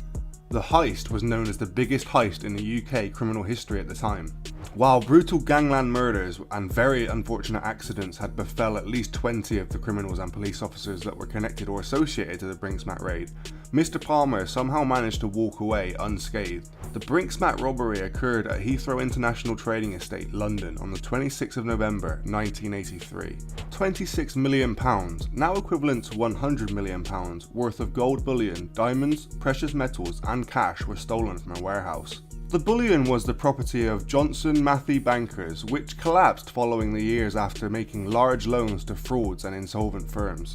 2 men were convicted and the majority of the gold has never been recovered. The Brinks-Mat robbery occurred at 6:40 AM on the Saturday 26th of November 1983, when 6 robbers broke into the Brinks-Mat warehouse, Unit 7 of the Heathrow International Trading Estate near Heathrow Airport in West London.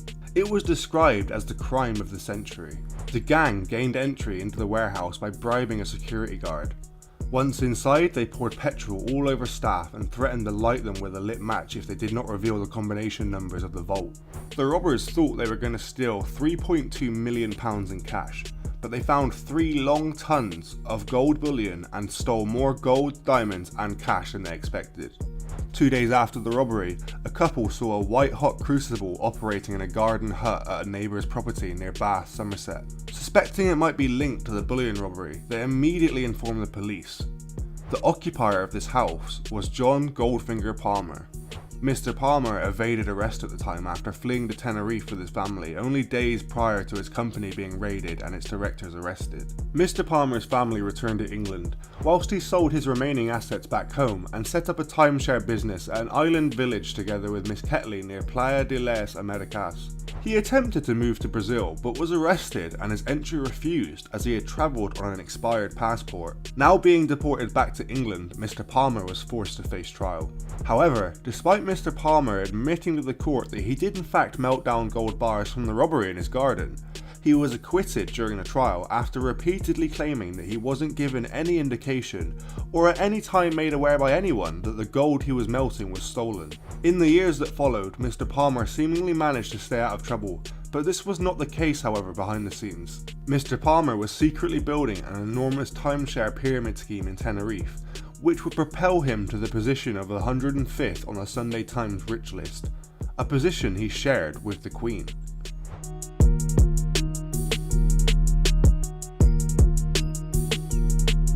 It has been reported that Mr. Palmer's criminal activities netted him an estimated fortune of up to £300 million, and Mr. Palmer wasn't not shy about spending his money or living up to his Goldfinger moniker. The money earned was just used to buy a mansion, a French chateau with its own golf course, a Learjet, 2 helicopters, a classic car collection, and a yacht called the Brave Goose of Essex, which alone is said to be worth up to £6 million. A timeshare fraud is a property-related fraud, one that offers clients free stays at resorts they have invested in by using their existing shares that they had already brought in previous investments. The victims of this crime are always innocent members of the public, the vast majority being British pensioners who had been conned out of their life savings. Often it was the case that they were the owners of existing timeshares already, but struggling to find people to rent the property, they were persuaded to buy second timeshares in other companies with the promise that the first timeshare property would be sold or rented out at very attractive rates. These promises were never fulfilled, leaving them thousands of pounds out of pocket. It was reported that Miss Ketley was at the heart of the operation. Miss Ketley had worked for one of Mr. Palmer's management companies in Tenerife.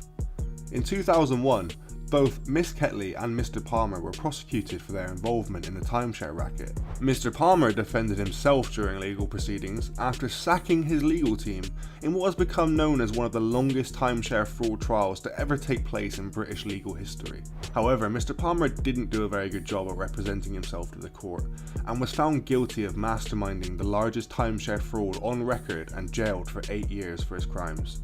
It was also reported that during his scam, Mr. Palmer had somehow managed to swindle 20,000 people out of a total of £30 million. However, the timeshare scam was too big to stop, and while Mr. Palmer was behind bars, the scam only grew much bigger, because now all operations of the business were under the management of Miss Ketley. Bugged phone conversations in prison recorded Mr. Palmer ordering one criminal associate to make a transfer of £60,000 into Miss Ketley's British bank account by 1 PM that day. It was clear that what had actually remained of Mr. Palmer's timeshare empire had now been passed down to her to manage during his incarceration. Christina Ketley was also listed as the sole director or administrator of a string of real estate firms on the island and the final beneficiary of a portfolio of companies based in the British Virgin Islands. Back in Essex, many locals will be familiar with a high-end pawnbroker shop called Essex Pawn Stars in Kings Road, Brentwood, specialists in luxury watches and diamonds, advertising loans of up to £100,000. However, how many locals are aware of the outlet's links with Mr. Palmer? The service address given on legal documents for Essex Pawn Stars is the cottage where John Palmer was shot dead. The sole shareholder and director, Miss Christina Ketley.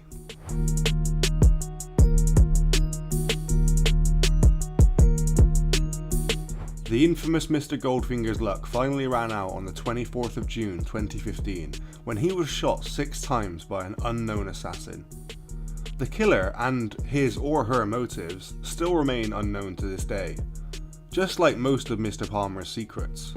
Mr Palmer was 64 when he was murdered in his gated home of Southweald, near Brentwood. The coroner reported that he was killed by means of a gunshot wound to the chest. The fact he had been shot 6 times was only revealed during a post-mortem, as Mr Palmer had recently undergone open heart surgery, for which the wounds on his chest were mistaken. It was reported that Mr Palmer was burning documents in his garden when he was shot. Mr Palmer's inquest heard it was a contract-style killing, and a silenced .32 caliber pistol was likely to have been used in the murder. Police revealed that they believed that a contract killer tracked Mr Palmer's movements for several days through a spy hole that was discovered in his fence, with the murder taking place in the one area of the garden that was not covered by CCTV, that had been installed for his own safety earlier on. It is also notable that in the weeks leading up to his death, Mr Palmer and 10 other suspected criminals were due to stand trial over real estate fraud that had took place in Tenerife, Spain. And it was to the speculation of many that Mr Palmer was seeking to strike a deal with the criminal prosecutors, one that would enable him to have all of his charges dropped.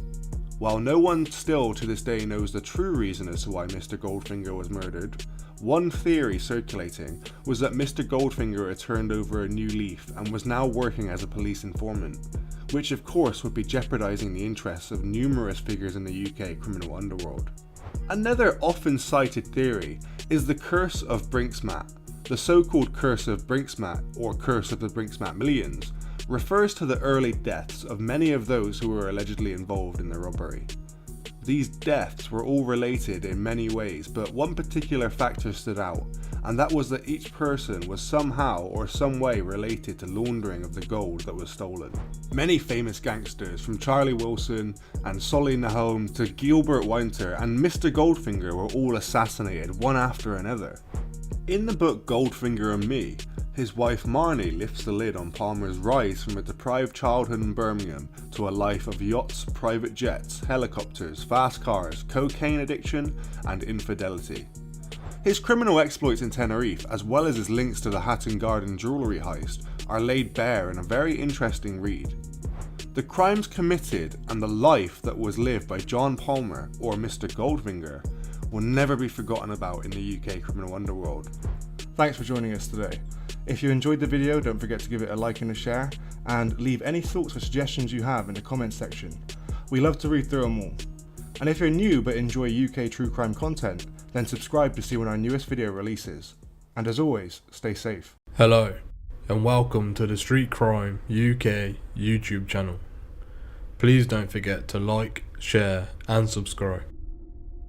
Today we take a look at the case of an ex-armed robber who managed to reform his life through sport in a high security prison, and also his journey at trying to bring more sports into the prison system. At 8:30 on a warm September morning in 2005, 22-year-old criminal John McAvoy was ready. He and another man were planning to raid a security van making a delivery of around £100,000 in cash in Eltham, South East London. Mr McAvoy did not know that there was a surveillance operation watching the man he was with, Kevin Brown. For months, police had been observing him, waiting for him to commit an offence. As Mr Brown approached the van that they were targeting, Mr McAvoy, observing from his own vehicle, spotted a police car. What happened next changed his life forever. The officers jumped out with all the guns, but I managed to drive off, says Mr McAvoy. I knocked over a lamppost as I attempted to escape. They all jumped back in their cars and chased me, and I kept thinking I had to get out as fast as I could. I was fully prepared to die trying to get away, because I knew what was coming if they caught me. I was going back to that tiny segregation cell, and for a lot longer than the first time. Now on foot, Mr McAvoy ran into a dead end. With nowhere to go, he was quickly apprehended. It was all over. Mr Brown had been arrested too. Explaining what it was like to be arrested, Mr McAvoy said, I had about 15 guns pointing at me in this little cul-de-sac, and I was face down on the floor, absolutely deflated. They put me in the back of this undercover car, and I was pretending I had concussion, because I was desperate, thinking they might take me to hospital instead and I could try and escape from there. As I was pretending to drift in and out of consciousness, the same police officer who'd arrested me the first time was calling my name. He said to me, John, look out the window. There were a lot of people out on the high street with their shopping bags. You will not be seeing this for a long time, he said. I remember thinking I would do absolutely anything to swap places with those people who were walking down the high street. The 15 years that followed have led Mr McAvoy down a very different path to the one he had envisaged growing up around hardened members of the UK criminal underworld. Over the course of a life sentence, which was partly served in one of Britain's highest security prisons, it was his best friend's death in a robbery gone wrong that sparked the desire to finally rehabilitate himself. By the time of his release in 2012, Mr McAvoy had radically turned his life around, and he has since set about encouraging others to follow the same redemptive course he found in the power of sport. Now aged 37, Mr McAvoy is a sponsored triathlete who competes in Ironman events. A man who broke 3 world records and 7 British records in indoor rowing, all from the confines of a prison gym. There'd been an earlier occasion in Mr McAvoy's life, when he was told to look out the window. That first time was when he was a young boy, sitting in his stepfather Billy Tobin's Porsche. He did not know what he was supposed to be looking at. Mr Tobin was a notorious armed robber who engaged Mr McAvoy in a criminal apprenticeship from the age of about 8 years old. All those people out there are sheep, Mr Tobin said.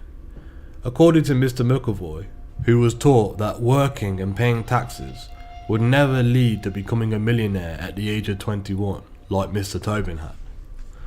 Mr McAvoy's father had died before he was born.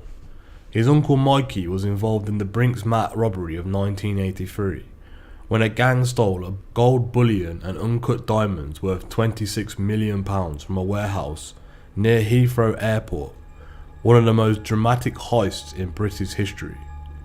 If you'd like to know more about that, we have a video on our channel, so please go and check it out.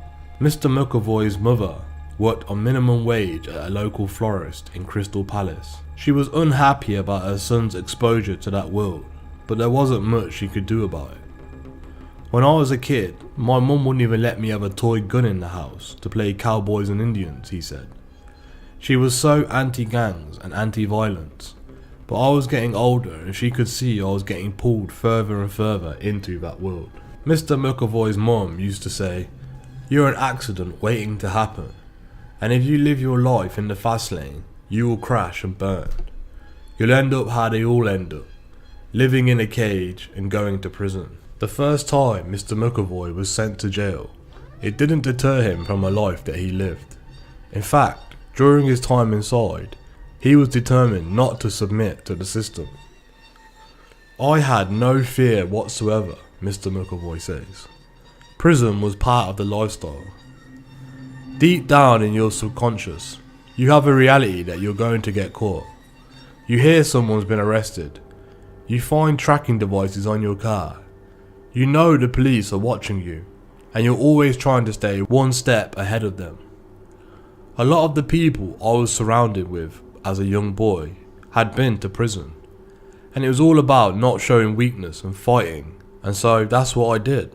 I spent a year in a segregation cell, refused to come out, exercised in my cell every day, I read books, I wouldn't interact with the prison regime, and I was as difficult as you could possibly be. The second time Mr McAvoy was arrested, his sentencing was much more robust. He was first sent to HMP Belmarsh, a high security jail. When Mr McAvoy went out to exercise in the yard for the first time, he was met by the London 21st of the 7th bombers and Abu Hamza, the notorious Islamic extremist. It was then he realised the extent of trouble that he was in. It was like your life has been hit by a train, Mr McAvoy says. The powers that be thought me to be such a high risk of escape that they put me with these people that were a threat to national security. I recognised all the faces from the newspaper. Abu Hamza comes up to me really polite and says, "You've just been arrested, haven't you? Do you need anything?" I said no, I'm absolutely fine, thank you. Later that day, after returning from the shower, Mr McAvoy entered his cell to find the Quran, a packet of Weetabix and some UHT milk on his bed. Mr McAvoy says, "It was the biggest book I've ever seen in my life." I went back to his cell and said, "Thank you so much, I'm absolutely fine." And he said, No, brother, I'm just being polite." I put it on his bed and I went back to my cell. Then came the moment that would change his view on the world. 3 years into his custodial sentence, Mr McAvoy was informed of the death of one of his best friends. Aaron Cloud broke his neck and died instantly when he was thrown out of a getaway car after robbing an ATM in the Netherlands. It had been a profound impact on Mr McAvoy. It was then I realised how precious life really is. I'd never lost anyone that I cared for, and suddenly my best friend dies. All the people I'd admired and looked up to since I was a little boy were just old men rotting in prison, and they'd done nothing with their lives. I got up the next morning and I was completely lost. My reputation, my name, it was meaningless. I looked at myself in that prison cell. I'd wasted my life up until that point. All of it was just down the drain. I made the decision that I'm not living this life anymore. The prison gym became Mr McAvoy's refuge. It was a way of challenging his energy into something rewarding, an escape from the toxic goings on with other inmates, a chance to do something with his time inside. Mr McAvoy discovered the indoor rowing machine, and he found he was allowed more than his allocated time outside the cell if he was training for one of the many rowing challenges, and it gave him more focus. After a few months, Mr McAvoy was at the top of the prison leaderboards. Soon, supported by prison guard Darren Davis, he trained for the 24-hour indoor rowing challenge and broke 2 world records, 100,000 meters and the furthest distance rowed in 24 hours. Mr McAvoy asked the prison library to order him stacks of books on training and sport nutrition. He wanted to learn about becoming an athlete. In total, he became the proud holder of 3 world records and 7 British records of indoor rowing, all achieved in prison. Mr McAvoy explained, "A lot of these characteristics that I had, the will to win and want to be successful, I only used to see in criminals, and suddenly there's this other group of people. The mindset was the same, but I just had to channel my energy into something positive."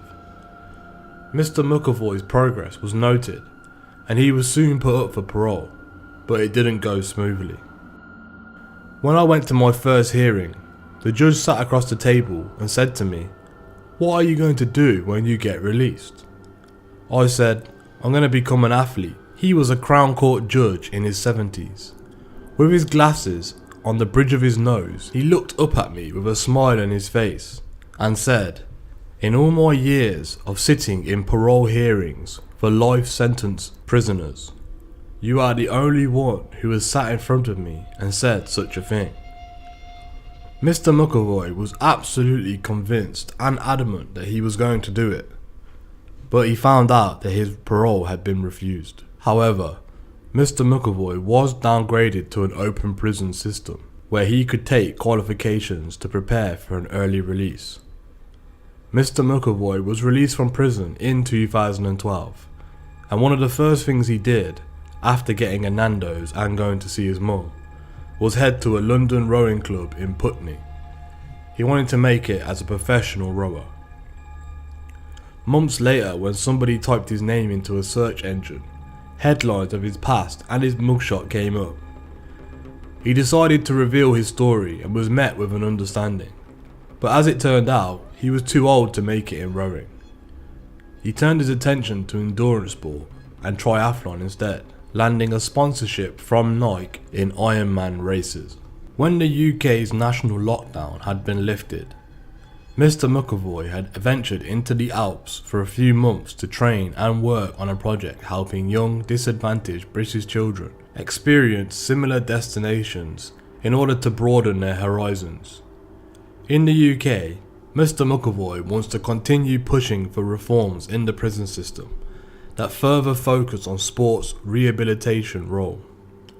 He has his own foundation and he is involved in several other charities including Boats Not Bars, Guns Not Gloves and the Twinning Project.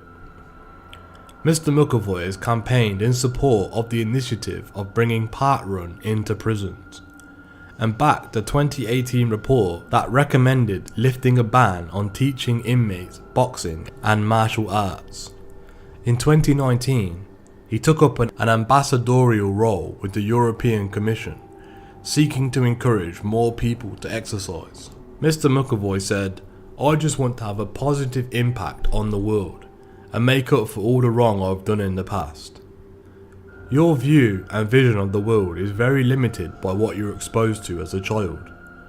That criminal world has become so normalised to me that I felt that everyone else was abnormal. Now I look back on it and I can't even believe some of the things we used to do. I have to live with that every day. It's one of the conscious reasons why I do what I do now. Because they're not mistakes, they're decisions. Poor life choices based on what you know. Sport changed my life and without it, I wouldn't be the man I am today. I am so adamant and so driven that other people get the same opportunity to turn their lives around and find purpose and direction in life. I was as bad as you can get, and if I can go through that journey and process of change, it's possible for anyone, and I am so determined to help other people get that same chance. We wish Mr McAvoy all the best in the future, and we hope that he manages to keep on the right path and help others change their life with sport. What are your opinions on some of the things that Mr McAvoy has brought up?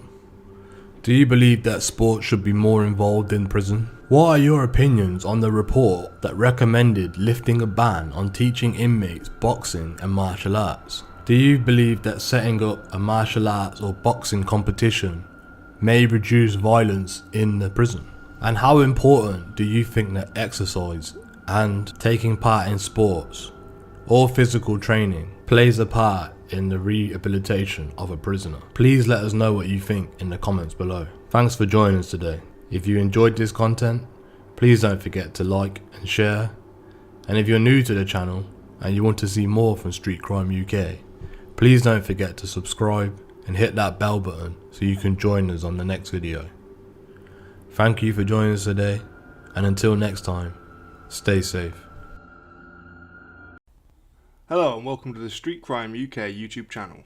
Thank you for joining us. Please don't forget to like, share and subscribe for more content. Today we'll be looking at another drug kingpin, Mr. Lance Kennedy, mastermind of an audacious smuggling gang that rented rural holiday homes and chartered helicopters to drop off millions of pounds of drugs from Europe.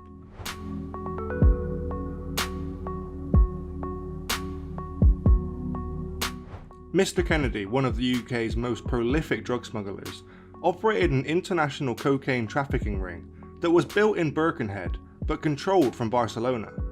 Mr. Kennedy, a top-tier international drug trafficker, organised helicopter drug runs from Belgium to southern England. He grew up in Wirral and recruited trusted contacts from the area, including at least one of his old St John Pleasington school friends, to build a network that supplied cocaine to gangs across Britain.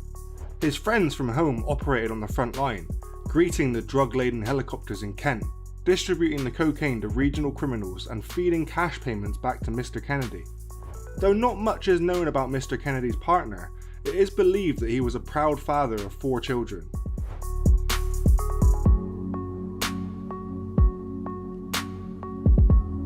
The then 32-year-old from Birkenhead built a close-knit team that supplied the substance to criminals across England and Scotland from their Wirral base. He founded that supply network on the importation of huge quantities of cocaine from the European mainland via helicopters. Mr Kennedy, stationed in Spain, arranged for the helicopters to be loaded with the drug then flown by Dutch pilots across the Channel and into the UK. The network booked rural retreats on common flight paths in the hope that no one would notice anything unusual about the trips. The private flights would be booked between the Belgian town of Antwerp and the southern English airports, with Kennedy's associates responsible for renting selected properties on those routes. The helicopter pilots would then drop off their consignments without significantly diverting from their flight paths, disappearing from airport traffic monitors for just a few minutes at a time. 6 flights, which contained a combined total of just under 500 kilograms of cocaine, with an estimated wholesale value of £17.25 million, were linked to Kennedy. These individuals took lengthy and complex steps to mask their criminality, which was controlled from abroad. The volume of Class A drugs attributable to this group within the conspiracy period is huge, and the damage caused locally and nationally by their evil trade was unquantifiable. Pilots would land in surrounding fields and the cargo would be unloaded before the helicopter would return to its scheduled flight path. The enterprise primarily targeted the northeast drugs trade. Working from a base in Barcelona, Mr Kennedy used encrypted mobile phones to control the gang's movements. It was from there that he also used his criminal contacts to secure hundreds of kilograms of cocaine on the European mainland, and convinced Dutch helicopter pilots to fly it across the Channel. The cocaine was so pure that his conspiracy could have been worth around £350 million. They were a multi-million pound drugs import ring with seemingly no connection to Teesside. Lance Kennedy and his mob brought vast quantities of cocaine to the UK, but when they wanted a ready target market, they looked away from their home city of Liverpool. Their focus moved out of the northwest, along the M62 and to Teesside. Mr Kennedy became the latest northwest underworld kingpin to spot the potential to make a fortune selling cocaine in the northeast, but he's now living to regret it.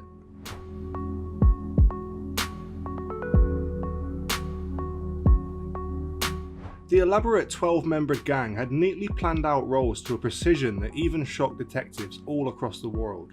Apart from the drug peddlers and pilots, there were key individuals who took on roles ranging from the financial backer to the safety guy. The kingpin, as we now all know, was Lance Kennedy, of no fixed abode, but formerly of Birkenhead. He recruited others to work for him and oversaw the distribution of drugs across the UK once they had been imported. The second in command was Robert Ferry Stewart, who was aged 48 and of no fixed abode, but also formerly of Birkenhead. It is believed that the drug ring was a combined effort of Mr Stewart and Mr Kennedy, who both fled from London to Spain, and then to Thailand and finally caught in the Ukraine. We will look at the exciting rat race in a moment. Mr Stewart, a courier for the gang, travelled the UK picking up cash and dropping off drugs.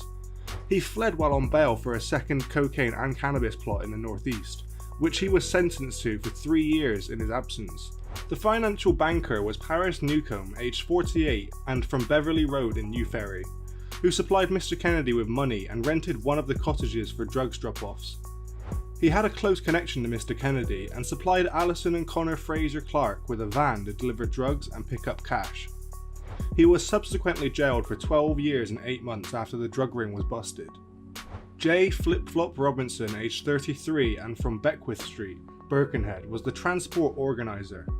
He drove a Japanese Honda that contained concealed compartments and delivered drugs, predominantly to the northeast. He was linked to 4 of the helicopter drops and was said to have directed the ground operation of at least one of them. Flip Flop was jailed for 14 years following his arrest. The next in line was Philip Smart, aged 31 from the Somerville Close in Birkenhead.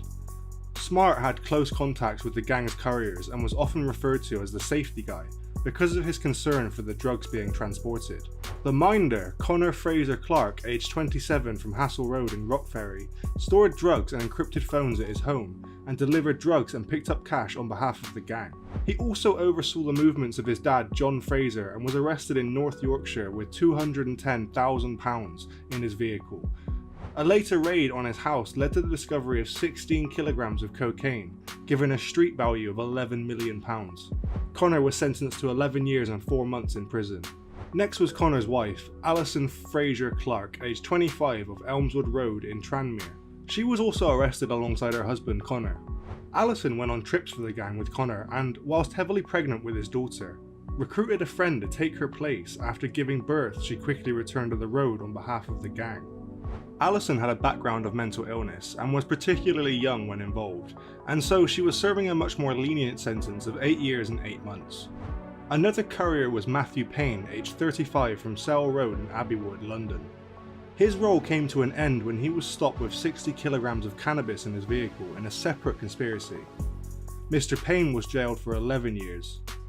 The lookout and Stuart's right-hand man was David Campbell, aged 68, from Woodchurch Road in Prenton.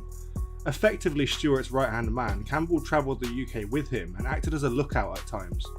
Campbell was ultimately handed 12 hefty years in prison. John Fraser, aged 62 and the father of Connor, was a trusted courier for the ring. He was overseen by his son and daughter-in-law Connor and Alison Fraser Clark, respectively, and was involved in the conspiracy for 2 months. He was subsequently jailed for 12 years. Russell Ford, aged 30, from Glanagores Prestatyn, was a drugs courier and money collector. Police found £70,000 in his car on one stop, and Ford was jailed for 7 years and 8 months. Stephen Maddox, aged 32, from Platgrove, Rockferry, was the final member of the drug ring and was jailed for 4 years for acting as the gang's money launderer.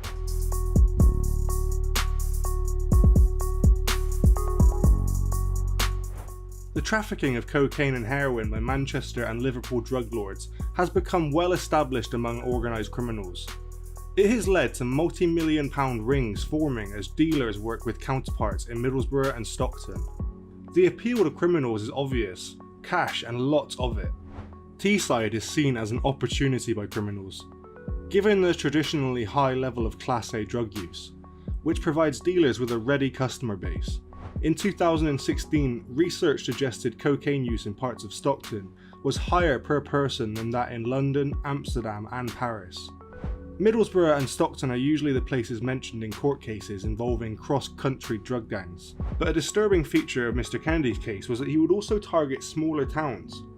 The market town of Guisborough and Thornaby were among the locations the gang was attempting to flood with Class A drugs. Cleveland police detectives are also well aware of how their patch is being eyed up by suppliers. And it was actually an operation by Cleveland police rather than the much larger Merseyside police which brought the Scouser Mr Kennedy to justice, which we will explore in just a moment.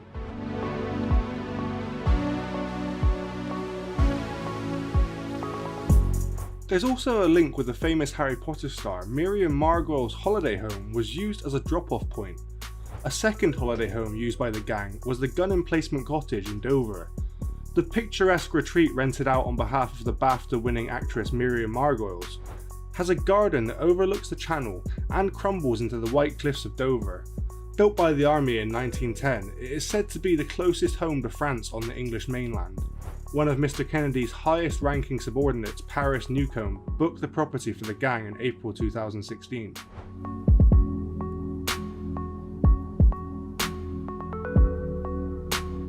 Days before Christmas in 2015, one helicopter trip disappeared from radar after passing the market town of Faversham.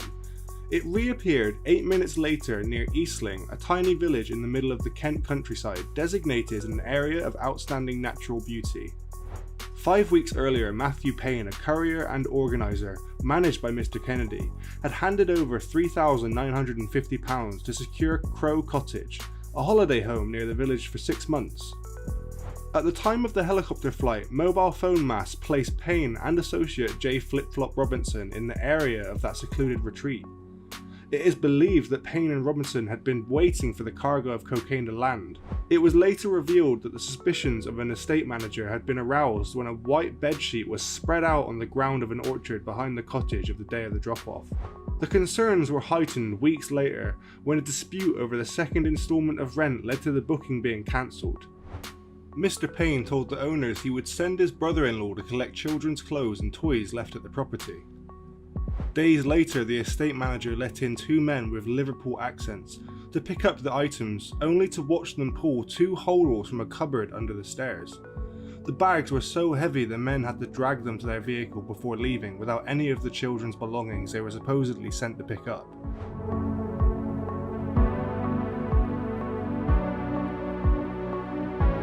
Mr Kennedy may have been an international smuggler building a powerful contact book, but he was brought down by police officers left to deal with the misery his drugs were causing on the streets of England.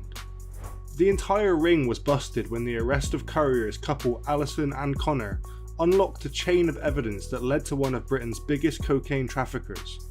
The two were linked to the drugs plot by an operation that started on the streets of the northeast and ended with detectives unraveling the international conspiracy. The gang's main customer base were Teesside communities such as Stockton and Guisborough. Cleveland police launched Operation Spoonbill to probe the sources of cocaine supply.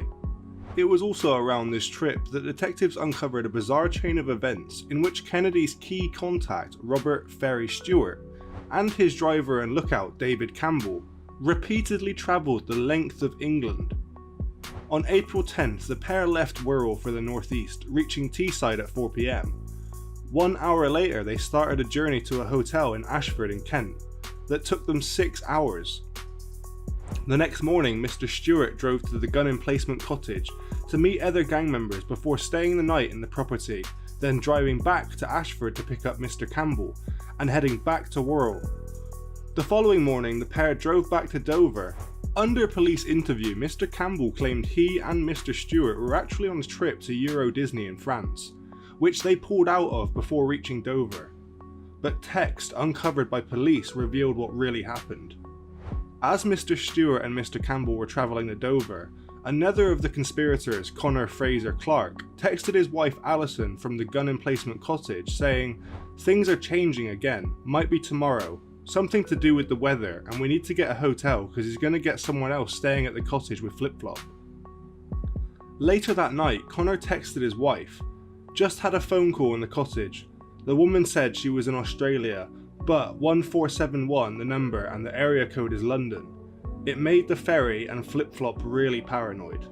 After Mr. Stewart and Mr. Campbell returned to Wirral, Connor texted Alison to say, "Stuff coming at 12:15 tomorrow."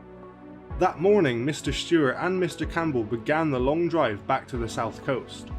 While they were travelling, a helicopter took off from Antwerp at 11:32 AM, and at 12:17 PM Connor texted his wife, "I've got to wait till 2 though. Ferry went home last night and I've been asked to wait until he gets back." 32 minutes later he wrote, "Chopper is here," and referred to 160 bits. Bits is slang for a kilo. At around 2:20 PM, Mr. Stewart and Mr. Campbell arrived in Dover. By just after 3 PM they headed back the 300 miles to Birkenhead with a car now laden with drugs. In just 3 days, the pair had travelled from Birkenhead to Stockton in the northeast, down to Kent, back to Birkenhead, down to Kent and then back to Birkenhead. Before that crucial bust on the Fraser Clarks, the National Crime Agency, by coincidence, took out one of Kennedy's pilots. On April 21st, 2016, just days after 160 kilograms of cocaine was dropped off in Dover for Mr. Kennedy, Niels Wartenberg was arrested with passenger Ricardo Vorstenbosch as they landed at Red Hill Aerodrome. The flight, which was being tracked by the NCA and other agencies, had dropped from radar near Yalding in Kent. There, Joseph Peel had loaded his rented BMW with drugs from the helicopter before joining the M26, where he led police on a 100-mile-per-hour chase as they swooped on him. Inside his car were holdalls containing 43 kilograms of cocaine, 60 kilograms of heroin, and 30 encrypted phones. The haul was valued at £12 million. All three admitted conspiracy to supply Class A drugs. Wartenberg and fellow Dutch national Vorstenbosch were each jailed for 18 years, and Peel from North Kensington in northwest London for 16 years. That drop's connection with Kennedy's operation is unclear, but Peel, when arrested, was found with a slip of paper in his pocket on which the phone number of Russell Ford, who was one of Kennedy's drug couriers and cash collectors, was on it. The group used sophistication to adapt vehicles to conceal drugs. Honda Accords were the vehicle of choice. When Russell Ford was stopped in an Audi A6 at the Tees Barrage, he had a hidden compartment in his car operated by the cigarette lighter, and a stash of cash was found. In September 2016, detectives identified the Fraser Clarks as potential drug couriers and monitored them on a trip to Newcastle before stopping them on the A19 in North Yorkshire. Inside their vehicle, one of many used by the gang that had secret compartments built into them, was £210,000. A subsequent raid on their Wirral home led to the discovery of 16 kilograms of high purity cocaine hidden under a bed. The drugs were given a street value of £11 million, but perhaps of more value to the detectives were the mobile phones they seized from the husband and wife team. After cracking those mobiles, officers gained access to messages detailing gang member movements, and the bust opened the door to the gang's wider movement, with messages between key members mentioning helicopters and meetings in the Kent countryside. Cleveland police liaised with the UK's air traffic control. Detectives then matched the time and locations of those meetings with potential suspicious private helicopter flights scheduled overhead, piecing together the elaborate conspiracy. However, by this time Lance Kennedy had already escaped to Thailand, where he teamed up with his co-conspirator Robbie Stewart, who also fled to Thailand due to an unrelated drug charge. It is believed that the true scale of the operation may have been far greater, with detectives believing that Kennedy may have been behind more than 6 helicopter drug flights ultimately being pinned on him.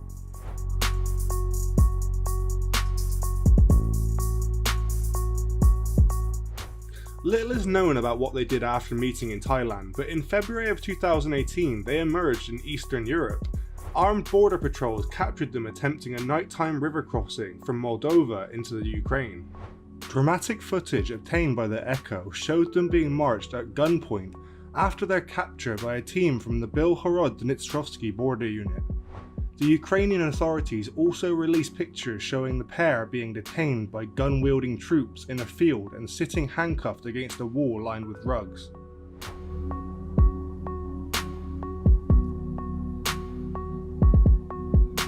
Mr. Kennedy, wearing a t-shirt emblazoned with Boss, watched via video link from Strangeways as he was jailed for 18 years and 4 months after admitting conspiracy to supply Class A drugs.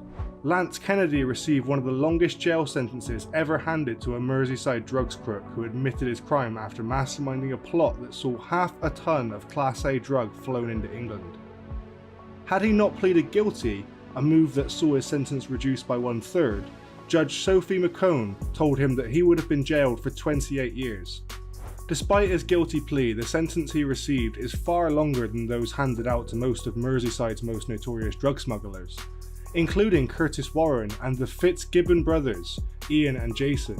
Such was the case against Mr. Kennedy, where his barrister was simply left to argue why the starting point of his sentence should not be 30 years or above.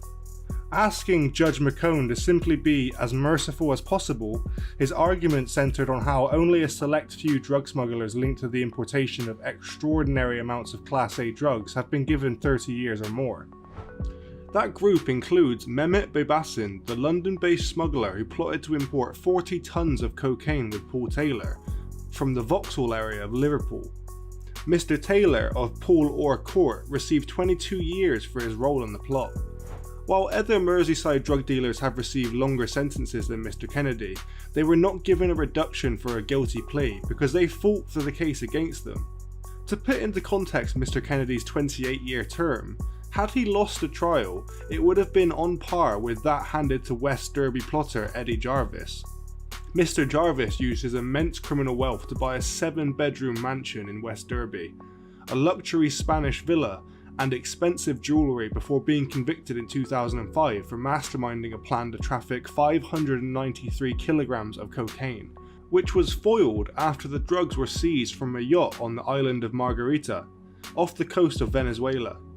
Following the conclusion of the sentencing, Cleveland Police Detective Sergeant John Fitzpatrick, who led on Operation Spoonbill, said this was a complex inquiry and the sentences reflect the scale of the conspiracy which was uncovered by our organised crime unit. Mr. Kennedy was held in Monster Mansion over fears Underworld contacts would spring him from custody. Those Underworld connections were believed to be so significant that when he was brought back to the UK to face justice, he was remanded in HMP Frankland. The high security jail dubbed Monster Mansion holds some of the nation's most notorious and dangerous murderers, rapists and terrorists. Mr. Kennedy was sent there because detectives genuinely believed his criminal contacts were capable of a serious attempt to spring him from custody. The lifestyle that he led and the life and crimes that were committed by Mr Kennedy and his helicopter gang will never be forgotten about in the UK criminal underworld. Thanks for joining us today.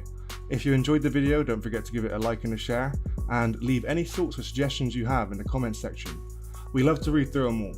And if you're new but enjoy UK true crime content, then subscribe to see when our newest video releases. And as always, stay safe. Hello and welcome to the Street Crime UK YouTube channel. Please don't forget to like, comment, share and subscribe. Status in today's world does not run on street cred anymore. It's all about how many likes and retweets or followers you have. You don't have to be the toughest kid on the street anymore to be the coolest. But it also means that if you are the one being bullied, it doesn't stop when you go home. Lee Duffy did not grow up in this world. When he was a kid, the more people you could beat up, the less you got beat up on. And this was a kid who got beat up on a lot. And as cliche as it sounds, to tell you the story right, we have to start right at the very beginning. Lee Duffy was born on June the 11th, 1965 in Middlesboro. When he was a toddler, his parents would move him to the South Bank, where he would spend the rest of his life. To put it bluntly, Mr Duffy had a terrible childhood, both in and out the home. His father was a stereotypical working class drunk, who would come home and put a hand on his wife and children. It is reported that at one point, he pushed his wife out of a window and broke her collarbone. Though we are not sure how she died, one thing we do know is that Mr Duffy prevented his children from attending her funeral. This is just one instance of the psychological damage that Mr Duffy inflicted on his children. Unwittingly, he was also teaching them that if you wanted something, you had to fight for it. Literally. This would lay the framework for how Lee dealt with his conflicts later on in life. He didn't have it any easier outside the home. He was bullied relentlessly at school for the size of his head and for the size of his lips. Reportedly, the kids would make fun of him and say that he looked like he had a disability. He was a skinny boy growing up, and when puberty hit, he only got a little bit taller, not much stronger. When he was 14, he was jumped by 6 guys and he wasn't strong enough to defend himself. This was a turning point. Mr Duffy now realised if he wanted to stop being bullied, he would have to become the bully. As a young lad, Mr Duffy dropped out of school, and he ended up trying to enroll in trade school so that he could work with his hands.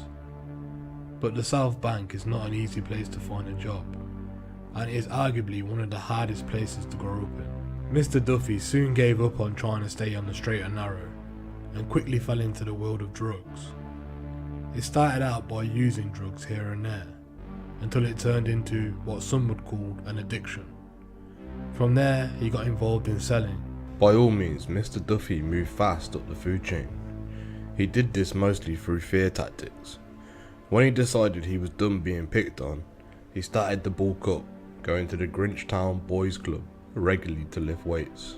And it was now that Mr Duffy decided that it was time to take over the Middlesboro criminal underworld. He had finally hit the physical size that he wanted to be, and his newfound strength and profession as a criminal, Mr Duffy was now ready to do some serious damage. He used his size to intimidate his competitors, and he wasn't afraid to resort to a brutal fight in order to prove his point. Some people believe that he was born with a slightly longer than average arm, and this helped him in his fights.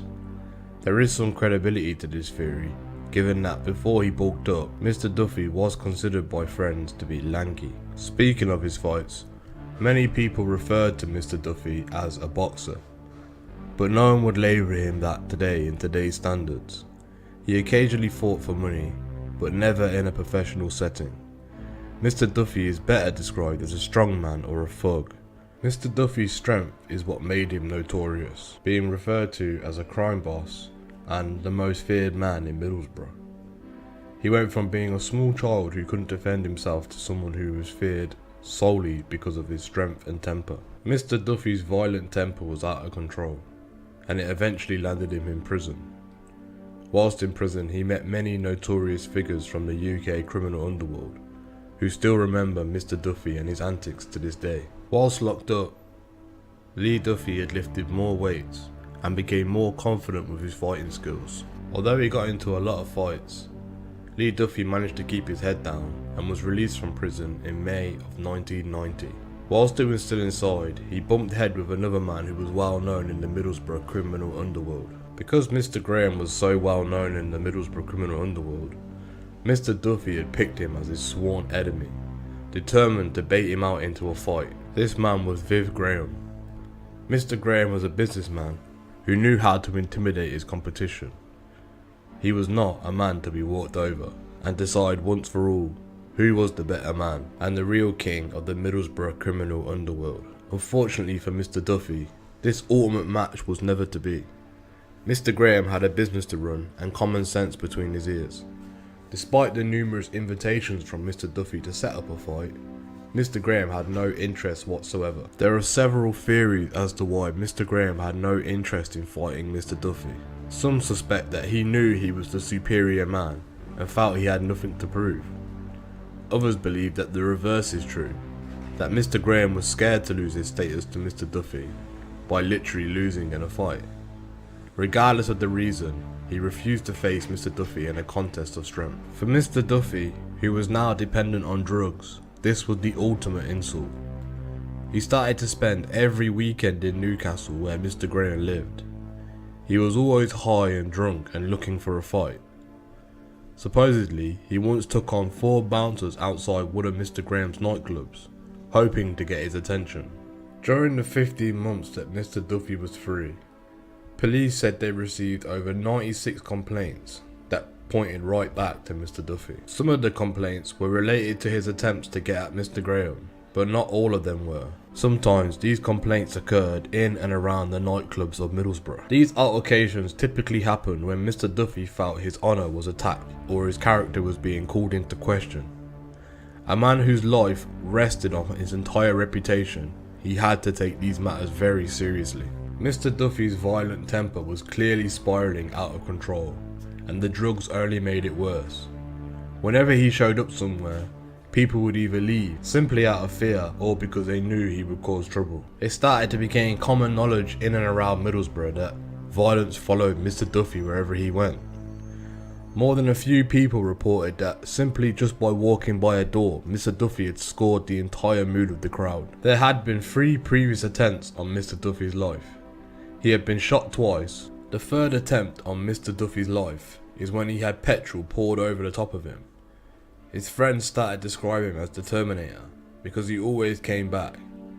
And of course, after multiple attempts on his life, this only contributed to more drug taking and more violent altercations from Mr Duffy. Unfortunately for Mr Duffy, his violence was about to be his undoing. On August the 24th, 1991, Mr Duffy went to a club high on cocaine, weed and ecstasy. While he was there, he ran into a man called David Allison, an old friend of his. Really, an ex-friend to be more accurate. They had been buddies growing up, but their relationship had soured as Mr Duffy's infamy had grew around Middlesbrough. When Mr Duffy pulled up to the club, he and Mr Allison were still on very bad terms, and everybody knew it. Multiple eyewitness accounts say that the mood went very sour as soon as Mr Duffy walked in. No one knows exactly who started it, but the two started yelling at each other in the club. This caused a mass exit of the building as people did not want to be inside when this fight broke out. However, the pair were ordered to go outside and take their argument out there. Once the altercation was taken outside the club, although it had started off verbal, it very soon turned physical, with Mr Duffy having the upper hand like he always did in most fights. He was banging Mr Allison's head on the ground, not letting up for even a second to breathe. To everyone around him, it seemed like once again Mr Duffy was proving his power and bullying someone else who dared to disagree with him. There were plenty of spectators who were all there to fuel Mr Duffy's ego. However, some people started to flee because they feared Mr Duffy was going to kill Mr Allison and they did not want to be a witness. However, no one could have guessed what came next. One of Mr Allison's friends slipped him a knife while he was on the ground, and he quickly lunged his knife upwards into Mr Duffy's side, dropping him to the ground. Everyone who was watching the fight quickly scattered, with only a few people sticking around to call an ambulance. Despite being rushed to hospital, Mr Duffy died at 3:55 AM on August the 25th, 1991. Many people believed that no one would turn Mr. Allison in. This was due to fears of being dragged into the situation themselves. However, in a shocking turn of events, Mr. Allison confessed to the crime himself and handed himself in, and after a trial he was fully acquitted after claiming it was in self-defense. Lee Duffy is one of the most infamous UK criminals, especially in the northern criminal underworld. Some loved him, some feared him, and many despised him. No matter what your opinion of him, Lee Duffy is gone, but it will never be forgotten. There are numerous books and movies about him. One most recently released is The Whole Moon. All of the books and movies are an attempt to help Mr. Duffy live on forever and try to understand just who Mr. Duffy really was. Some say Mr. Duffy was a really good man and he just got swept up into the nightlife at the time. Others say that Mr. Duffy was a bully and that's all he knew. He most certainly would not be the only person who grew up in such a way in the Middlesboro criminal underworld. One of Lee Duffy's closer friends, Lee Harrison, also fell into this lifestyle. However, he managed to make a success of himself and become an MC. He was better known as Hooligan X and was somewhat of a famous MC at nightclubs in the area. We will be making a documentary on Mr. X very soon, so please keep a lookout for that. Hooligan X and Mr. Duffy had lived in the area their whole life, so it was no surprise that they both end up being caught up in the drug world.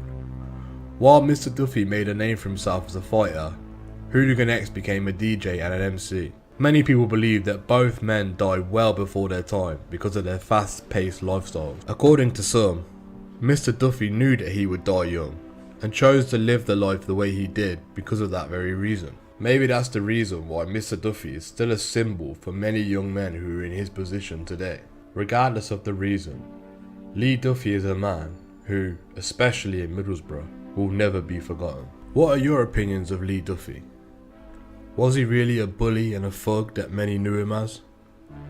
Or was he just a young man who was struggling to express himself and had a very bad childhood? Please let us know in the comments below.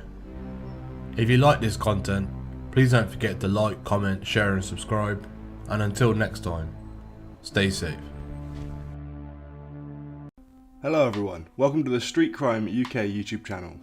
Thank you for joining us. Please like, share and subscribe for more exciting content. Today we'll be looking into a criminal who doubled up as a DJ in a club, Mr. Lee Harrison, better known by his moniker, Hooligan X.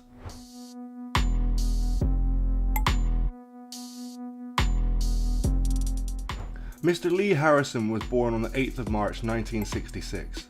He was of mixed race. His mother was of a Burmese Portuguese origin, and his father, Mr. Tom Harrison, is by his own admission an old villain who has spent much of his life cycling in and out of jail, including a 30-month sentence for conspiracy to supply drugs from Pakistan in the early 80s, but more about the drugs later.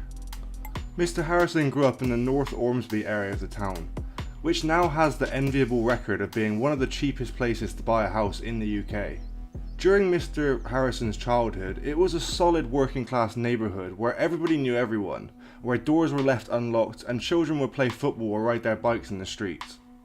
Mr. Harrison was an excellent junior boxer. He was known for his looks and didn't like getting hit in the face. Being handy with his fists came in useful a few years later when he got involved in football hooliganism. The Middlesbrough front line followed their beloved team around the country, fighting pitched battles against rival fans. He said, "We would get guys from all the nearby estates," says Mr. Paul Slater, who was a member of the front line. It wasn't about the violence, it was about gaining respect for our hometown. And Mr. Harrison loved it. He loved the attention. It was those bloody Saturday afternoons that inspired his MC name, Hooligan X.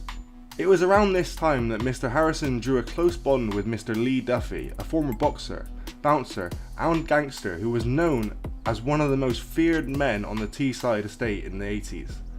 For more about Lee Duffy, do check out his video on our channel. Mr. Harrison left school with no qualifications and immediately started helping his dad out in the copying game. At one stage it was mainly counterfeit clothing. They used to get bundles of gear, tracksuits and trainers, and that was the fashion then, and they'd sell it all over the northeast. But they also had a sideline in fake Rolex watches and perfumes. They would get the bottles in Romania, the essence from France, and the boxes were made in Birmingham. It was all done professionally. It would cost you about £2 to make a bottle of Coco Chanel. It was a life of crime that paid for the flash clothes, fast cars and fancy foreign trips, but music was always Mr Harrison's passion. As a 6-year-old, when they were invited to weddings, he'd be on the dance floor and he was unbelievable. Mr Harrison's love of music was inherited from his dad. Mr Tom Harrison ran the doors at the Speakeasy, a nightclub that later became the Havana, and had a huge record collection. The pair listened to reggae, particularly Bob Marley at the time. Mr Harrison spent summers working in Spanish resorts. He started by handing out flyers for nightclubs, but graduated to working as a DJ.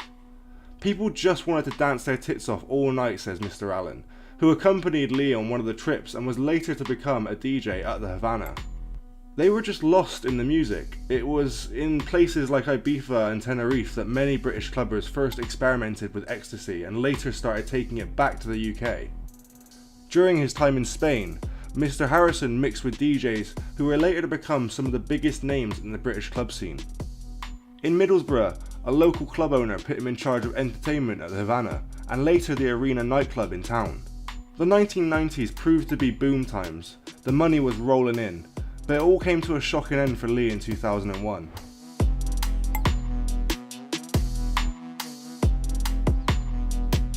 It was called the Second Summer of Love. 1989, a new genre of music is sweeping through nightclubs across Britain. It's reached the gritty northern English town of Middlesbrough, and the Havana nightclub is packed and bouncing. The synthesized beat produced by the Roland TB-303 bassline machine is vibrating through the walls, and clubbers are dazzled and blinded by strobe lights, disco balls and smoke machines. The Havana is like a furnace inside. Condensation is dripping from the ceiling, sweat is pouring down the clubbers' faces, but they're completely entranced by the music. The scene is inspired by house music, a genre of electronic dance music pioneered in the US city of Chicago in the early 1980s, but it's also being fueled by the appearance of a little white pill, ecstasy. It's illegal, but over the years it's been blamed for many deaths. Its use has sparked a moral panic across Britain at the time.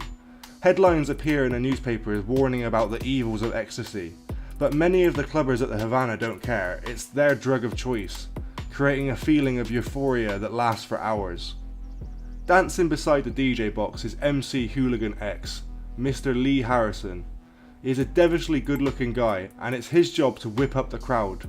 He revels in it. He's like a prince who has found his people. You chill, I chill, on a pill, we all chill on a pill. He raps into the microphone, and the crowd lap it up like a collective communion. They respond with shrill blasts from their whistles. Their ears are ringing, but they can't get enough of it. Even when the police or the fire brigade raid the club, old Bill, everyone shouts, and Hooligan X starts rapping. It's a coded warning. The drug dealers peddling ecstasy scurry into the shadows and stash their supplies. The fire exit pops open, and Mr Harrison was a face everyone knew around Middlesbrough. He was often seen bombing around town in his open-top convertible with the music blaring. Lee would get where the wind doesn't get, but in a lovely cheeky way, says his childhood friend Mr Alan Appleton. He was a good-looking lad and could get any woman he wanted.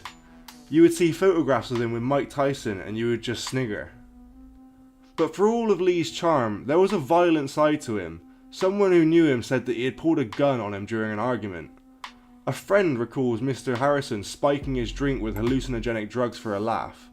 There's always been a dark, sinister side to the nightlife. Everybody misses that time, says one former regular at the club. It was a feeling of being all loved up, but it became a very intimidating scene. This was the dangerous world that Mr Lee Harrison had now moved in all of his life, but it would catch up to him more than 25 years later.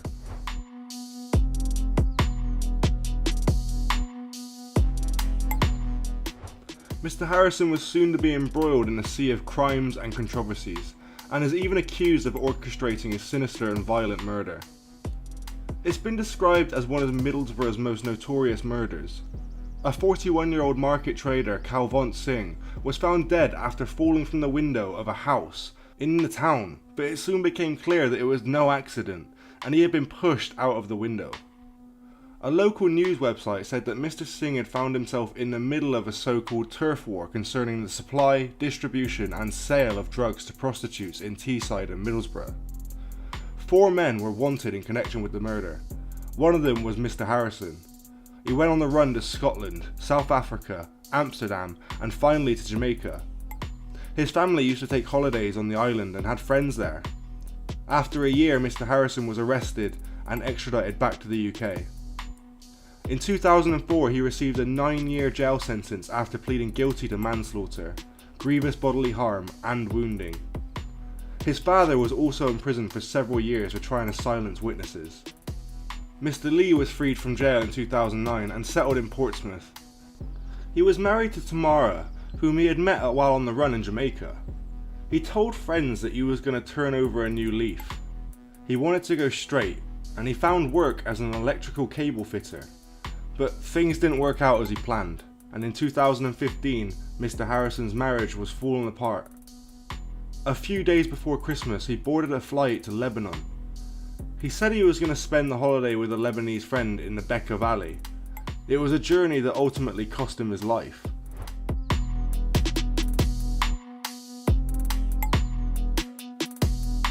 Some 3,700 kilometers from Middlesboro lies Lebanon's magnificent Bekaa Valley. Running for 121 kilometers, it's flanked by snow-capped mountains on one side and war-torn Syria in the east.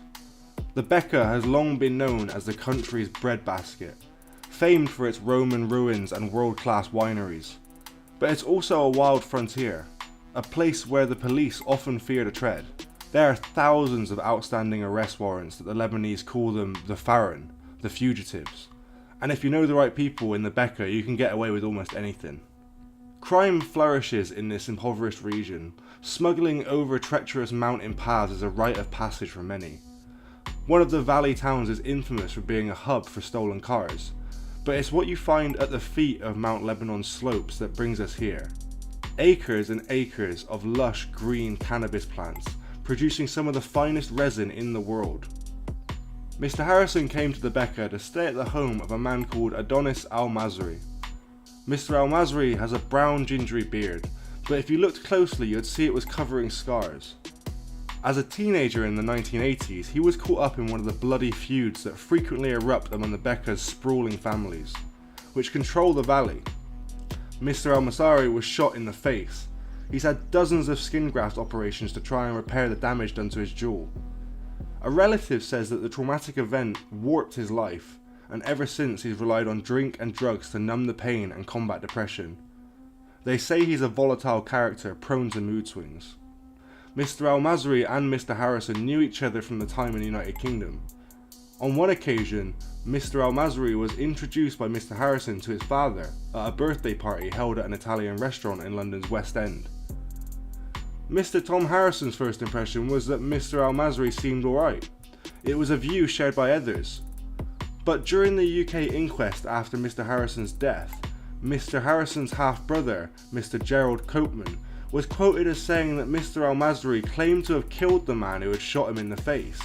Several friends also recall Mr Al-Mazri bragged to the ties of Hezbollah, the Lebanese Shia organisation whose military wing is designated a terrorist organisation by the UK and many other countries across the globe. Perhaps most bizarrely of all, Mr Al-Mazri boasted of having helped free the British hostage Mr Terry Waite, who was held in Lebanon during the Civil War in the 1980s. Whatever the truth, Mr Al-Mazri is one of the most prominent and powerful families in Bekaa Valley. His great-grandfather, Mr Mohim Qasim Al-Mazri, was hailed as a courageous freedom fighter against Lebanon's former Ottoman and French occupiers. Mr Al-Mazri's grandfather, Mr Naif Al-Mazri, was a member of the Lebanese parliament from 1960 to 1972. Remember that name, we'll be returning to him a bit later on. Mr Al-Mazri himself has political ties. He organised gatherings at his home for one of the main Lebanese political parties during the recent election. He posted pictures of himself on social media with top politicians. Anybody seeing these pictures would be left with the impression that Mr Al-Mazri is a man with powerful friends. Like almost everyone else in the Bekaa, Mr Al-Mazri had access to guns. It's a way of life up in the valley. There was a wide array of submachine guns and rocket launchers, as well as an innumerable number of pistols and grenades. On the right hand side of the balcony, there was also a pile said to be about 5 high and 6 feet wide of brown coloured powder. Well, you guessed it right, it was cannabis, that drug that Mr Adonis and Mr Lee mainly peddled to earn a living. Mr Lee was not in Becca to celebrate Christmas after all. According to his family, he was in fact in Lebanon to do a drug deal. 4 months later, it would all go tragically wrong. Of all the illicit activity for which the Becca is renowned, nothing surpasses its drug production. The UN ranks Lebanon as the world's third largest producer of hashish, a psychoactive substance smoked or ingested, made from cannabis resin. Lebanon is also a significant producer of phenethylene, an amphetamine-like pill, better known as Callaghan, and a transit hub for cocaine and heroin. It's hashish above all, that's what's made Lebanon's name in the international drug world. In July 2018, the consulting firm McKinsey proposed legalizing its cultivation and sale for medicinal use in order to invigorate Lebanon's stagnant economy. The economy minister said it would amount to $1 billion industry, praising the quality of local produce as one of the best in the world.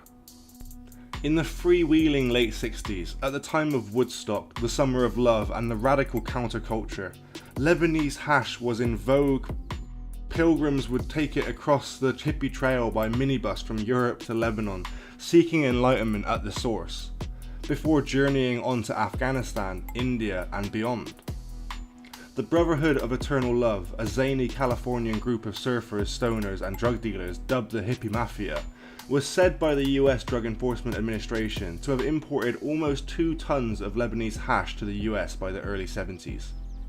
Other notable buyers included the car heiress Miss Christina von Opel, arrested in St. Tropez in 1977 with 1.6 tons of Lebanese hash, and the former Welsh smuggler and spy turned author Mr Howard Marks, who arranged the transportation of hundreds of kilos of the drug using Lebanese diplomats, according to Mr Jonathan Marshall in his book The Lebanese Connection, Corruption, Civil War and the International Drug Traffic. The Lebanese Civil War, which took place between 1975 and 1990, was a great boon to the industry, with the collapse of state authority and the rise of rapacious militias with few scruples about making money by any means. The area of farmland used for the hash cultivation grew to 4 times its pre-war size, estimated at 10,000 hectares, roughly the size of 10,000 rugby pitches.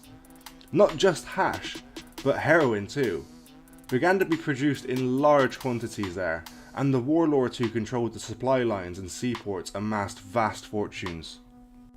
After the war, the heroin was mostly stamped out, and the hash farmland much reduced, though far from eradicated. Recent years have seen the introduction of Callaghan, a stimulant reportedly consumed by fighters in the Syrian conflict, as well as recreational users in the Gulf Arab states. Callaghan was originally the name of a pharmaceutical drug used to treat attention deficit hyperactivity disorder and narcolepsy, but it was banned in most countries during the 1980s because of its addictive properties. Now Callaghan is reportedly the most popular drug consumed in the Gulf countries and Saudi Arabia, while these deeply conservative Islamic states take a strict zero-tolerance approach towards all intoxicants. Users appear to be drawn to Callaghan in the belief they're taking medication.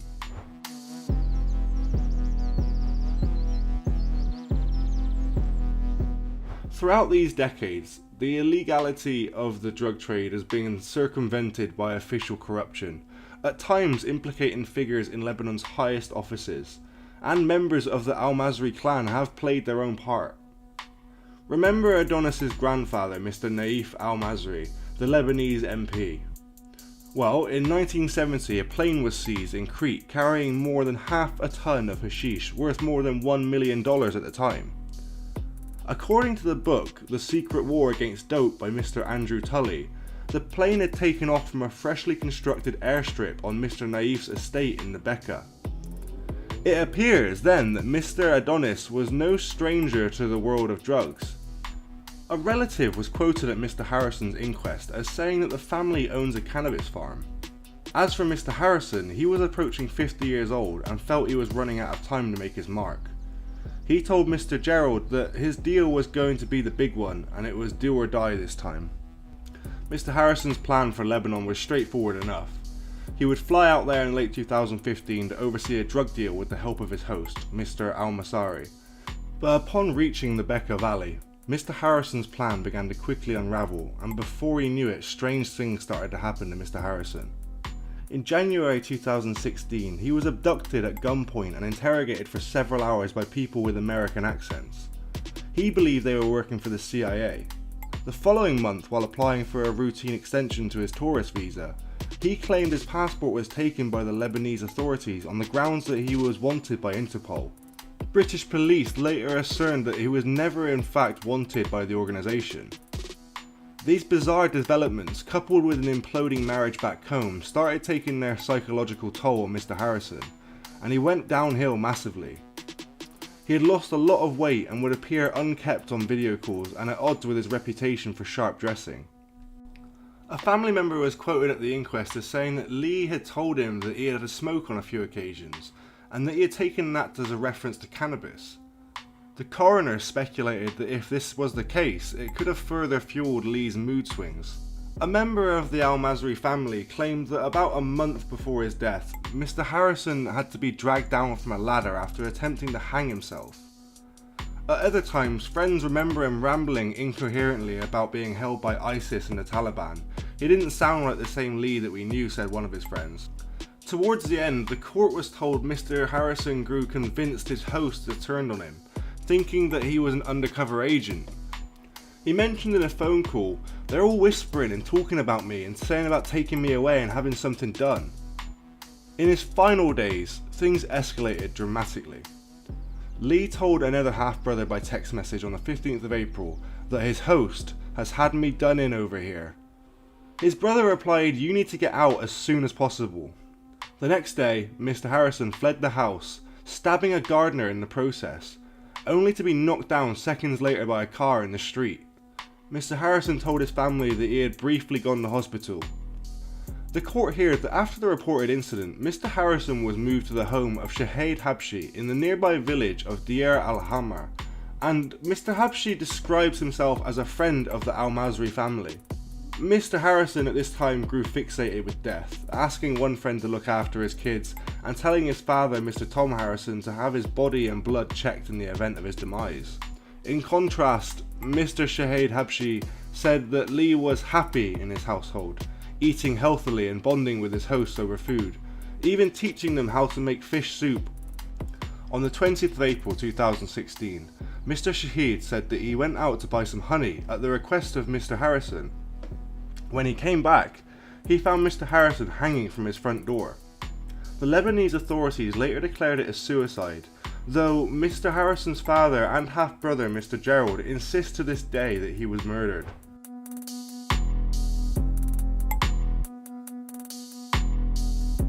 In the aftermath of his death, hundreds of mourners gathered at St. John's Church in the heart of Middlesboro to give Mr. Harrison his final send-off on the 20th of May 2016.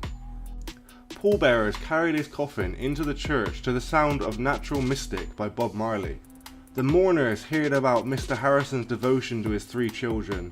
Delivering the eulogy, a friend said Mr. Harrison lived an action-packed 50 years.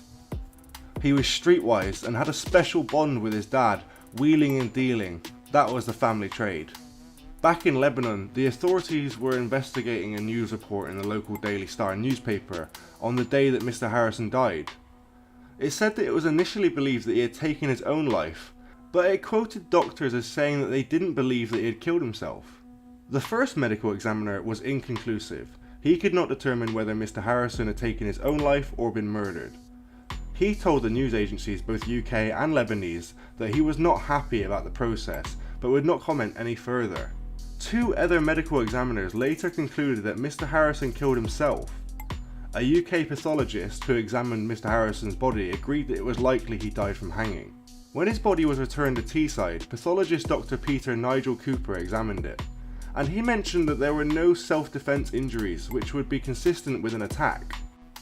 He added that Mr. Harrison would have been difficult to strangle, as well as other common sense factors, so dismissed the idea of murder.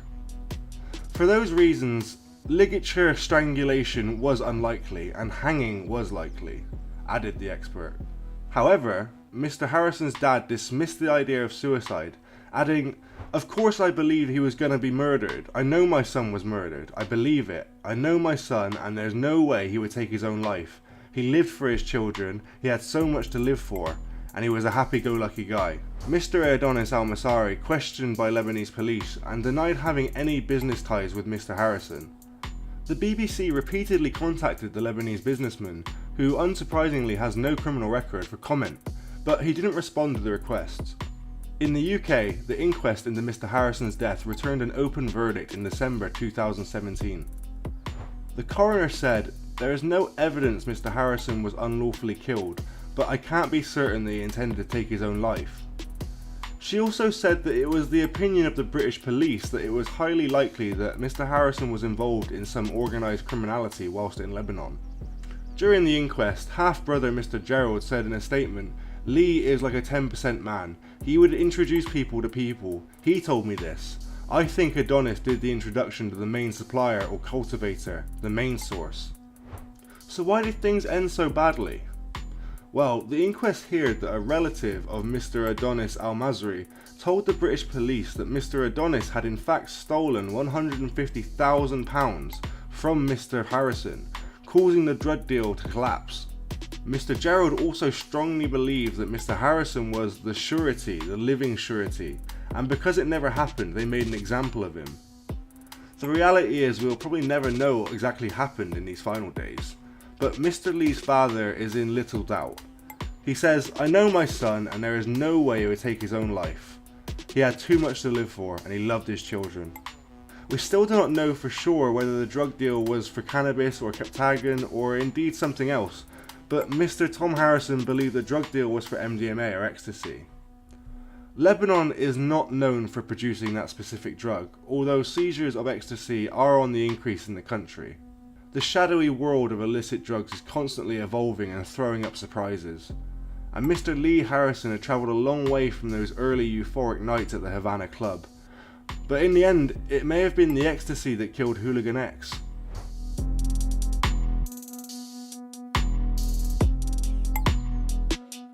A club promoter, Ricky Magowan, who works in Glasgow, was pals with Lee for 30 years.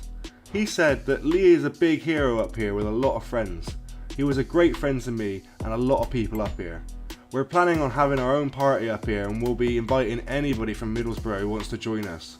I'm going to speak to the family about it before pitting out the arrangements. Tributes were also paid on social media. Miss Amanda Britton said that the world's lost a legend and Borough has lost a legend. Rest in peace, Lee Harrison. Miss Lee Foza said that I cannot believe we lost yet another great lad. He meant a lot to a lot of people, not just in Middlesbrough, but all around the UK. MC Lee Harrison, I'll raise a glass tonight for you until we meet again. Thank you for the memories from the Borough frontline days to raving and salute. And another Netzian, Mr Mark Foster said, rest in peace Lee Harrison. A true lifelong friend with so many great memories and one of the top doggy lads. Till we meet again, big man. Posts were also placed on the Borough fan page, Fly Me to the Moon. One poster said, heard the sad news this morning that Lee had died, lived the high life but missed his doggy life. Not a saint but had more friends than enemies. His dad pleaded with him to leave Lebanon after spotting AK-47s and RPGs during a web chat. Mr Harrison's life saw him rub shoulders with gangland figures like Lee Duffy and his pal Mr James Rowan, who he met inside the Kirklivington prison. He revealed at the inquest that Mr Harrison told him ISIS and Hezbollah had threatened him. Mr Rowan said that he wanted to warn British police but feared the claims were too far-fetched to believe. But in a statement, Mr Rowan said he did not trust the host who Lee was with. He said that he had previously met one of the hosts and that he told him he was from a powerful family and part of Hezbollah, and that he had access to firearms. And Mr Tom Harrison claimed his son feared the hosts were going to do him in over suspicions that he was an undercover policeman. Mr Tom Harrison vowed to fight for his son's inquest to be reopened after Teesside's coroner's court heard that the 50-year-old had been involved in a £150,000 drug deal involving cannabis while staying in Lebanon with a powerful family that boasted links to Hezbollah. However, the truth of the matter is that Lee is the only person who'll ever know what happened. Paying tribute to his son, he said that he had always tried to encourage him to stay on the straight and narrow, adding, You could not have met a better lad than my son. He was very loyal to me and he never wanted for anything. Tom Harrison has attacked the investigation by Lebanese police, accusing them of making a number of alarming errors that led them to reaching a verdict of suicide. He is also questioned by British officials of not helped him access his son's preliminary autopsy reports, his passport and phone, raising suspicions of a cover-up. He added, even the dates which these family members are all saying was the day Lee was killed is 3 days before the actual day he died. How is that possible? And why do they need 3 doctors to examine the body, he said. There's too much that is just bungled in this case. So, was Hooligan X murdered in Lebanon after a CIA blunder led to a criminal gang mistaking him for a spy? Or was he simply a prey to the Class A drugs that had been consumed? Let us know what you think in the comments section, and let us know what you think about Mr. Harrison's death. If you enjoyed the video, drop us a like and subscribe to our channel for more exciting content. And as always, stay safe. Hello everyone, welcome to the Street Crime UK YouTube channel. Thank you for joining us. Please don't forget to like, share and subscribe for more content. Today we look at one of the most ruthless criminals to ever exist in the UK criminal underworld. A man who has found success as a professional UFC fighter, but went on to commit one of the biggest cash robberies that has ever been committed in the UK to this day. Lee Brahim Murray Lamrani was born on the 12th of November in 1977 and is an English and Moroccan mixed martial arts fighter and convicted criminal. In 2005, Lee Murray's MMA career was cut short after Mr. Murray was stabbed multiple times outside a Mayfair nightclub in a sustained brutal attack. Mr. Murray was arrested in Rabat, Morocco in the June of 2006 and was sentenced to 10 years in prison in June 2010. This was for masterminding the armed Securitas depot robbery in Kent, England, where he took just shy of £54 million, or £53,116,760 to be exact, of cash banknotes that belonged to the Bank of England and were stolen by Mr. Murray and his criminal associates during a robbery which took place on the 22nd of February in 2006. It was, at the time of being committed, the largest known cash robbery that had ever been successfully executed in the world during peacetime. After a failed attempt to escape prison and a failed appeal to reduce his sentence, Mr. Murray's jail term was extended to a further 25 years on the 30th of November 2010. The cage-fighting crime boss Mr. Murray, who was behind the £53 million Securitas money heist, has been moved to a high-security unit in the prison he resides, and stripped of all his prison luxuries. This comes after local newspapers revealed that Mr. Murray, who is behind bars in Morocco on drug charges, fathered a child behind bars. Prison chiefs were furious after learning that Mr. Murray flouted rules by sleeping with a woman visitor who it was revealed was not his wife. Mr. Murray was moved to a tougher unit of Quneitra prison near Rabat, and his mobile phone, television and DVDs were all confiscated as a punishment. It was also reported that Mr. Murray's right to have visitors has been withdrawn. A close source to Mr. Murray's family said, Mr. Murray's life in prison is very different to how it used to be. The story about the baby has not gone down well among powers that be in Moroccan prison, and guards are said to be keeping an even closer eye now on Mr. Murray and his activities. In an interview from his cell for a martial arts magazine in 2009, Mr. Murray revealed that he could watch TV, DVDs and even pornography. And Mr. Murray said that he had been rewarded for good behaviour, saying if you're good you get special shit. Mr. Murray was later punished for making the comments in the magazine by being made to spend extra time in solitary confinement. Mr. Murray has been in jail since 2006. This was months after he led the biggest heist in British history in Tonbridge, Kent. Mr. Murray had organised the armed raid with military precision and ensured the gang left the depot after being on site for less than an hour. Mr. Murray inadvertently provided key evidence for police when he had crashed his car shortly before the robbery and fled the scene, leaving his mobile phone in the vehicle. He accidentally pressed the record button on the handset during a conversation about the robbery with fellow plotter Leah Russia, who was later recovered and used by prosecutors during his trial. On the night of the raid, 14 Securitas staff members were terrorised and tied up at gunpoint as the robbers loaded the cash onto a lorry. In 2018, Mr. Murray, in an interview, stated he was training to fight in prison and still planned a UFC comeback, with the hope of securing a pardon from the then King Mohammed VI of Morocco. UFC President Dana White commented on Mr. Murray, saying that he's a scary son of a bitch, and I don't mean fighter-wise.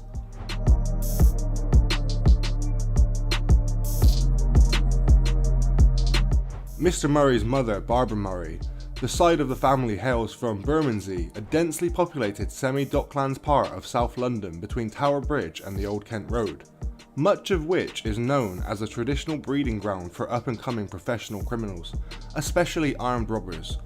Following World War II, the Murrays were among thousands of working-class families that were relocated from bomb-ravaged inner London to council estates that were situated further out. The Murray home was 6 Godstow Road in Abbeywood between Shooter's Hill, a road that was so named possibly because it was once a notorious area for a highway robbery, and the River Thames in the ESE of London. Barbara, Mr. Murray's mother, was a hairdresser and later on in life became a telephonist, which is a switchboard telephone operator. On a holiday to Gran Canaria, Barbara met Lee's father, Brahim Lamrani, a kitchen hand from the southern Moroccan city of Sidi Ifni. The couple's first child, Lee, would be born in St Nicholas Hospital, Plumstead, on the 12th of November 1977, and a young Mr. Murray was initially raised by his mother, while Brahim, his father, continued to live and work in the Canary Islands to make money. Eventually, Brahim came to England to join his family and married Barbara in 1984, and in 1985 Barbara gave birth to Lee's only sibling, Rukia. By then, the family had moved to a nearby 11 Buttmarsh Close, Plumstead, and a young Mr. Murray had attended Foxfield Primary School, where Lee would meet his future wife, Siobhan Rowlings, who was 3 years his junior. Mr. Murray's closest associates at this point were boys from Buttmarsh and the surrounding estates who had called themselves the Buttmarsh Boys. The boys were described as happy kids who used to play like normal kids on the estate. The young lads often fought to establish an internal pecking order within the gang and believed that they had a duty to look after Buttmarsh, even if this meant sometimes engaging in fights with boys from neighbouring estates over turf. As he was only a skinny youngster, Mr. Murray's preferred method of attack was running into battle, windmilling his arms around his head with a manic expression on his face. This was a manoeuvre which, combined with his protruding ears, earned Mr. Murray the nickname of Alien, which Mr. Murray himself hated. It was also around this time that Mr. Murray was having a difficult relationship with his father, who often was drunk and described as a frightening violent man who was volatile and domineering in his presence. Largely absent from the first 7 years of Mr. Murray's life, Braham demanded Lee's respect and obedience. He felt that he deserved this from his son, to the point where a police warning was issued for his mistreatment. Eventually, Mr. Murray, learning that he had the ability to fight, began to fight back against his father. The next door neighbour heard that Mr. Lamrani actually went and hit Lee once, and Lee had had enough and snapped. He just turned around and knocked his dad clean out. Once Mr. Murray realised he could take down a big man like that, I think that's what changed Lee into the man he later became. Their relationship became so tempestuous that Mr. Brahim felt living together would result in death, and so Mr. Brahim decided that he would move out. Barbara was then left to raise Lee and Rukia largely on her own, and moved back to Abbeywood Estate, to a council house on Grovesby Road around the corner from Barbara's parents. It was at this time Mr. Murray began attending Eaglesfield Boys' School, which is where Mr. Murray would meet his eventual best friend and a man who would later become his partner in crime, Mr. Paul Allen. Mr. Murray, who enjoyed reading and puzzles as a youth, was described as a subpar student, mainly doing well in football but failing to make the school team. Teachers found Mr. Murray's temper unmanageable, and he was expelled from Eaglesfield Boys' School and found enrolment at Woolwich Polytechnic School to complete the statutory years of school that was required of him. By this time, Mr. Murray was living life on the streets, with stealing and drug dealing becoming a part of his everyday activity. Mr. Murray and the Buttmarsh boys were allegedly in daily contact with Nigerian drug dealers who operated at Plumstead train station, and an eventual turf war broke out over control that saw Mr. Murray and his friends win a local territory in which was immensely profitable for drug trading. However, it was only a matter of time until Mr. Murray would eventually be convicted of possession of cocaine and cannabis, and was named in the Old Bailey as a notorious London drug dealer who employed Paul Allen as his right-hand man. This was along with a network of drug runners in which he employed to carry out their dealings across the city. One of Mr. Murray's best friends from this time was a local ruffian and future mixed martial artist who went by the name of Mark the Beast Epstein. Mr. Epstein claimed that he and Mr. Murray sold crack cocaine together, and that he could confirm that Mr. Murray had already made a substantial amount of money from that. Mr. Murray also proved himself to be more adept at the violent side that was sometimes needed in the selling of drugs. This violence would be typically used to control territory they were making money in from rival gangs, and to make sure customers and dealers who took large amounts of drugs on credit actually have a reason to pay up. Mr. Murray himself claimed that some people would probably say I was a bully during my time in the drug game, but a bully to me is someone that goes for easy targets and people who can't or won't fight back. Me, I went for all the targets in my path. Mr. Murray was known for punching people almost at random in the streets when he was on a rampage. This was as well as habitually harassing a man who ran a local corner shop where his gang worked. Mr. Murray was sentenced to a term at Feltham Young Offenders Institution. This would be the first of his custodial sentences he would go on to receive for some of Mr. Murray's more minor offences, which included assault and thievery. The custodial sentences followed in Dover and Norwich prisons institutions. Upon emerging from Feltham, Mr. Murray devoted all of his energy to the gym.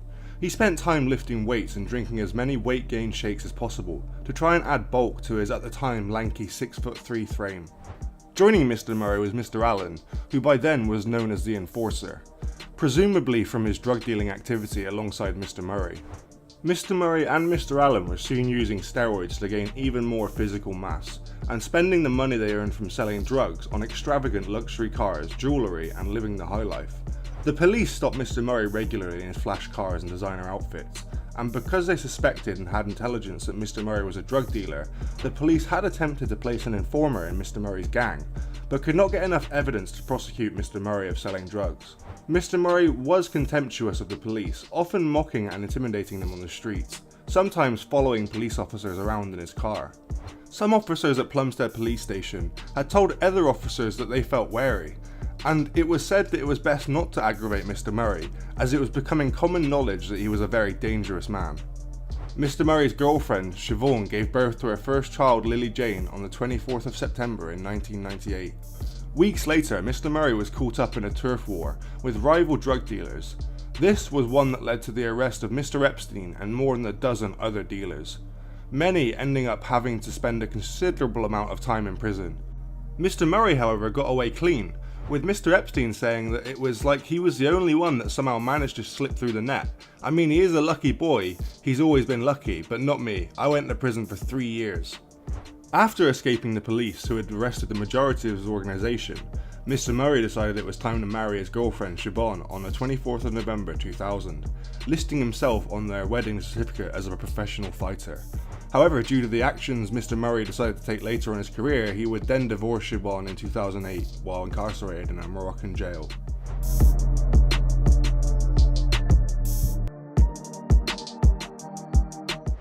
Shortly after dodging arrest, Mr. Murray was introduced to mixed martial arts and found it was something that he enjoyed. And he competed in his first fight on the 5th of December in 1999 at an event called Millennium Brawl, and the event was held at Hemel Hempstead Pavilion. Mr. Murray's opponent during the fight was a Rob Hudson, and Mr. Murray knocked him out in the first round, prompting the promoter, Andy Jardine, to say he was so quick they called him Lightning Lee Murray. Mr. Murray's successful debut led him to begin taking training for the MMA seriously. Mr. Murray jogged around the Abbeywood estate and attended 2 gyms, London Shoot Fighters in the White City for wrestling, and Peacock's Gym in Canning Town for boxing. Martin Bowers, who ran Peacock's Gym with his brothers Tony and Paul, described Mr. Murray as a very nice boy, who conducted himself well. Mr. Bowers said that Mr. Murray reminded him of many other young men who had he seen come in his gyms over the years. Many of the men had come from troubled backgrounds, but their lives were given structure and purpose by the sport of boxing.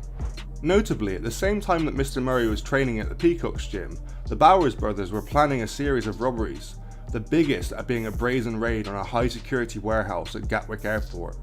Their scheme involved disguising themselves as security officers, using a fake Brinks-Mat van to get into the depot, and then stealing £1 million in foreign currency. After Scotland Yard found out about the planned heist, all 3 brothers were arrested and jailed.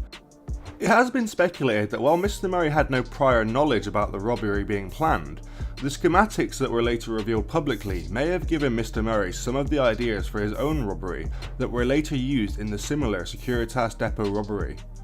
Mr. Murray had 4 professional fights in 2000, The first was a 12th of March encounter with Mr. Mike Tomlinson, who went under the banner of the Ring of Truth. Mr. Murray won the fight via a Kimura submission in the first round, but it was in February 2004 that Mr. Murray would expand on some of the events that were surrounding the fight. Writing on a message board in a now archived thread from the mixed martial arts website Sherdog, Mr. Murray told the story of watching the Prince Nassim Hamed vs Voyani Bungu fight at the pub at the night before his own match with Mike Tomlinson. When a fellow visitor to the pub stood in front of Mr. Murray and then accused him of stealing his seat after being asked to move, Mr. Murray allegedly knocked the man and his friend who attempted to aid him unconscious. This was followed up by knee strikes to knock out a bartender who rushed in to break up the fight. The following morning, and on the day of his fight with Mike Tomlinson, Mr. Murray was unable to close his left hand due to the damage he had caused in a bar brawl the night before. After taping the hand, Mr. Murray relied solely on his good right hand, stating that he caught Mr. Tomlinson with a few good rights. Mr. Murray was rocked, so Mr. Tomlinson took me down. Then I caught him in a key lock on the ground and won the fight. After that, I went to the hospital and got my hand plastered up. It was broken in 2 places. Mr. Murray's next 2 bouts took place on the 17th of June in 2000 in a tournament fought at Extreme Challenge 34. Mr. Murray defeated his first opponent, Chris Albandia, by an ankle lock in the first round. Mr. Murray would later say that he thought Albandia was a kickboxer because he was wearing tie shorts, so he started the fight out with leg kicks. When Chris Albandia surprised Mr. Murray by performing a single leg takedown, Mr. Murray said he sprawled and took him to the side of the cage where I was kneeing Mr. Albandia and punching him consistently and constantly. Chris Albandia dropped again and took me down with him, going in for a leg lock on me, so I grabbed Mr. Albandia's leg and went to trade leg locks with him. I cranked an Achilles lock on him and I thought it must have snapped because there was a really loud crack. Even Pat heard it in my corner when Chris Albandia got up and he couldn't put weight on his leg. So I won that one, Mr. Murray said. The victory advanced Mr. Murray to the second round of the tournament, but Mr. Murray would lose by an armbar to the Canadian submission specialist Joe Dorkson in the opening round of the contest. Mr. Murray said that he went into the final, so I was happy and excited about winning the first, I just sort of lost my focus. Mr. Murray's next fight was just weeks later, on the 9th of July contest against Danny Rushton, a fighter who had gained a feared reputation for his toughness, due to his competing in a true no-holds-barred competition in Russia. The match ended up in a no contest, however Mr. Rushton collapsed in the first round due to exhaustion. At some point in 2000, Mr. Murray travelled to Iowa to train in the renowned Maltich Fighting Systems camp run by former UFC welterweight champion Pat Maltich. On the 11th of March 2001, Mr. Murray fought to a draw against Chris Bacon at the Millennium Brawl 2 Capital Punishment. Mr. Murray then followed that fight up with a first round knockout of Gary Warren at Millennium Brawl 3 Independence Day on the 1st of July. On the 11th of September 2004, Lee Murray fought the future UFC and Hall of Famer middleweight champion Anderson the Spider Silva in a Cage Rage 8 for the vacant middleweight title. Anderson Silva had only won by unanimous decision after the fight went the distance, something that not many fighters have been able to do once stepping into the cage with Mr. Silva. During the time fighting, Mr. Murray amassed an 8-2-1 record overall in the smaller promotions before receiving a contract with the Ultimate Fighting Championship. In Mr. Murray's UFC debut, he defeated Jorge Riviera by triangle choke / armbar in the first round. This was Mr. Murray's first and only fight in the UFC due to complications with his US visa. This happened as a result of the ongoing criminal prosecution which was currently underway against Mr. Murray in the UK for assault after he had attacked a man during a road rage incident. The complications led to Mr. Murray signing with the Cage Rage promotion, but his time here was also short-lived due to his injuries resulting from a stabbing which prevented Mr. Murray from continuing his MMA career further. Witnesses also claim that Mr. Murray was involved in a scuffle with the then UFC light heavyweight champion Tito Ortiz outside a nightclub in London after UFC 38 in July 2002, in which Mr. Murray allegedly fought Mr. Ortiz. Mr. Murray asserts he knocked Tito Ortiz out, and a claim which was later substantiated by Matt Hughes in his book Made in America, the most dominant champion in UFC history. On the page 168, the story was also confirmed by Pat Maltich during an interview with ESPN. Tito Ortiz, however, denies he was ever knocked out by Mr. Murray. Chuck Liddell also stated that he did not see Tito knocked out unconscious during the brawl. On the 28th of October 2005, Mr Murray was hospitalised after being stabbed in a brawl during the birthday party of the British glamour model Lauren Pope. Mr Murray suffered a punctured lung and a severed artery during the altercation. According to the doctor who performed the life-saving surgery on Mr Murray was resuscitated 4 times during the operation that had luckily saved his life. When thanked, the doctor remarked that Mr Murray should not thank him, but thank the nurses who ran the bags of blood from the blood bank, because it was that blood being delivered as quick as it was that had actually saved his life.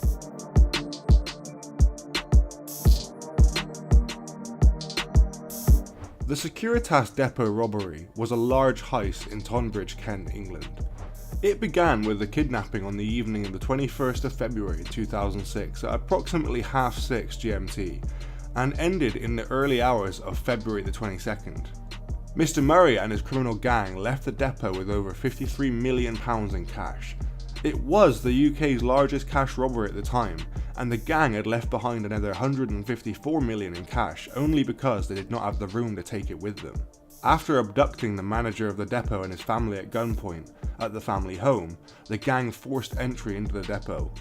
Armed with weapons including an AK-47 assault rifle and a Scorpion submachine gun, the gang tied up 14 members of staff and was able to leave with £53,116,760 in used and unused Bank of England sterling banknotes.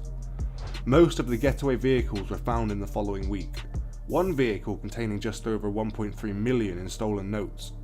Another £7 million in cash was recovered in Welling, and by June 2006, over 30 people had been arrested in relation to the crime. At the trial in London, 5 people were convicted and received very substantial custodial sentences. Those sentenced for the robbery included Mr Emir Heisenaj, who was the inside man and gave the gang the information they needed to carry out the heist. Lee Murray, the alleged mastermind of the heist, was arrested in Morocco after incriminating himself in a recording on his mobile phone. A phone in which it appears he accidentally had abandoned at the site of the car crash weeks before the robbery. He successfully fought extradition to the UK, proving his Moroccan heritage, and eventually was imprisoned alternatively in Morocco. As of today, £32 million of the cash that was stolen has not been recovered.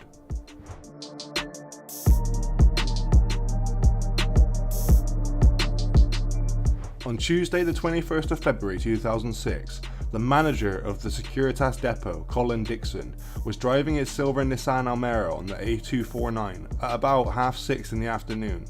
He was pulled over just outside Stockbury, a village northeast of Maidstone in Kent, by what he thought was an unmarked police car, due to the flashing blue lights he had seen behind the front grille of the car. A man approached Mr Dixon in a high visibility clothing, and Mr Dixon got into the other car, whereupon he was handcuffed. He was driven west on the M20 motorway to the West Malling bypass, where he was tied up and transferred into a white van, which took him to a farm in Staplehurst. At the same time, Mr Dixon's wife and 8-year-old son were being taken hostage at their home in Herne Bay, after they answered the door to men dressed in police uniforms.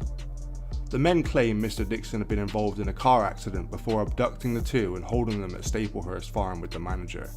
Mr Dixon was told at gunpoint that failure to cooperate would put him and his family in danger.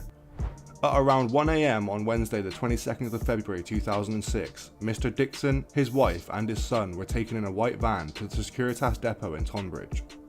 Upon being let in by Mr Dixon, a member of the gang forced staff at gunpoint to open the gates to admit the van and other vehicles into the depot.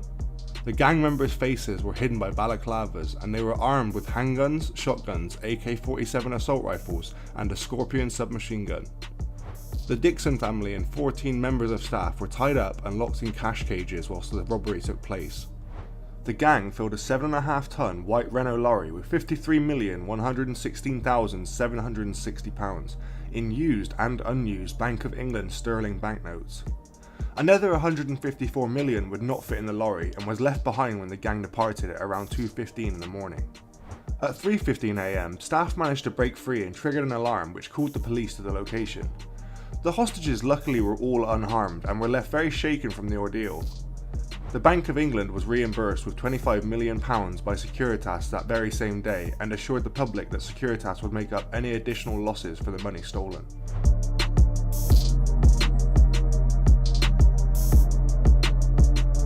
The following day, on Thursday the 23rd of February in 2006, Securitas and their insurers offered a reward of £2 million for any information about the heist. A reward in which Crime Stoppers stated was the largest ever to be offered for a crime at the time in the UK. Kent police said the heist had been meticulously planned by organised criminals and that at least £20 million in cash had been stolen, and possibly as much as £50 million. By the evening of 23rd of February 2006, 2 arrests had been made by the police in Forest Hill, South London. A man aged 29 and a woman aged 31 were both detained at separate houses and held on suspicion of conspiracy to commit robbery. A third person, a 41-year-old woman, was also arrested at a branch of the Portman Building Society in Bromley. This was on suspicion of handling stolen goods.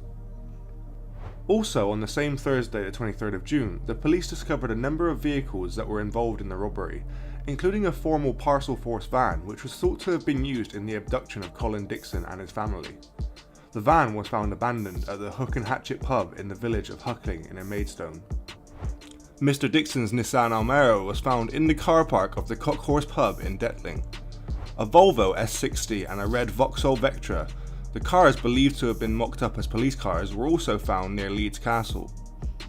The next day, Friday the 24th of February, metal cages thought to have been used to transport the money were recovered in a field near Detling. Police recovered a white Ford Transit van from the car park of the Ashford International Hotel after a tip-off from a member of the public. The van and its contents were removed for forensic examination on the 26th of February 2006. It was announced that the van contained £1.3 million along with guns, balaclavas and body armour. On the evening of Saturday 25th of February 2006, forensic teams and armed police officers raided the houses of Lee Russia and Jetmir Bukpapa in Southborough near Turnbridge Wells, while neither was at home. In Russia's house, police discovered shotgun shells and had also found hand-drawn plans of the depot that had been robbed. On the afternoon the next day, Kent police challenged Russia and Bukpapa in the street in Tankerton near Whitstable. They fled in a blue BMW 3 Series coupe. The car was halted after a chase, and some witnesses say police marksmen shot out the tyres of the car, while others say that a stinger device was used to bring the vehicle to a halt. The driver and another man were both arrested. On the 27th of February 2006, another 2 individuals were detained by police in Greenwich area of London by armed officers. The following day, the white 7.5-ton Renault Midland lorry, believed to have been used to transport the stolen money during the robbery, was also recovered by the police. The same day, Kent police raided Elderden Farm in Staplehurst area, conducting extensive forensic searches of the surrounding land and buildings, also seizing all vehicles on the land. On Thursday the 2nd of March, police raided a car yard in Welling and discovered £7 million in cash. On the same day, 3 people appeared at Maidstone Magistrates Court. John Fowler, a car dealer and the owner of Elderden Farm, was charged with conspiracy to commit robbery, handling stolen goods, and 3 charges of kidnapping. Stuart Royal was charged with conspiracy to commit robbery, and Kim Shackleton was charged with handling stolen goods. All 3 were remanded in custody. Jetmir Bukpapa and Lee John Russia appeared in court on the 3rd of March, both charged with conspiracy to commit robbery. They were remanded in custody until a preliminary hearing at Maidstone Crown Court was to be held on the 13th of March. By the 3rd of March, the total number of people arrested in connection with the heist was now at 14. On the 25th of June in 2006, and in a joint operation with local police, 4 British men were arrested at a shopping centre in Morocco's capital, Rabat, after a 3-month-long investigation. Of the 4 arrested, only Lee Murray, a 26-year-old from Sidcup, South London, was wanted regarding the robbery. Kent police confirmed his arrest and stated that over 30 people had now been arrested as part of the investigation. By the year's end, police had asked the Home Office for at least £6 million towards expenditure so far investigating the case and future spending on preparations for trials. In December 2006, Sean Lupton, who had been released on bail, was recorded as missing, having failed to answer the conditions of his bail.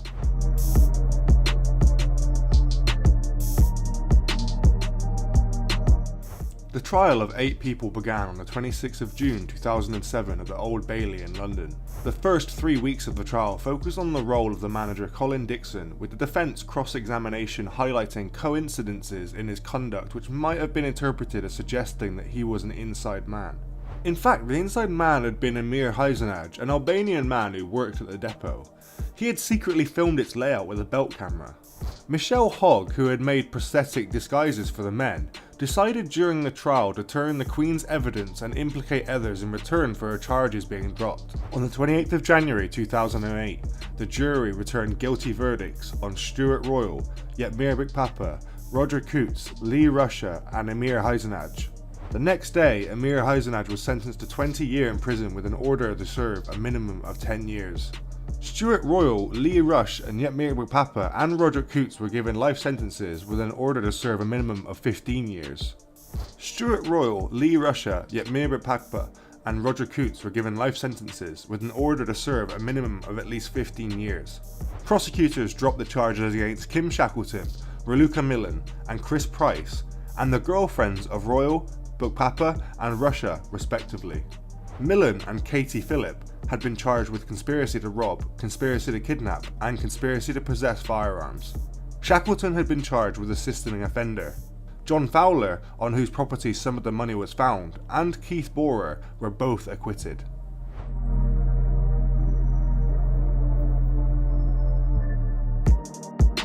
On the 25th of June in 2006, in a joint operation in collaboration with the Moroccan police, Mr Murray was arrested at a shopping centre in the Souissi district of the capital Rabat for suspected involvement in a Securitas depot robbery.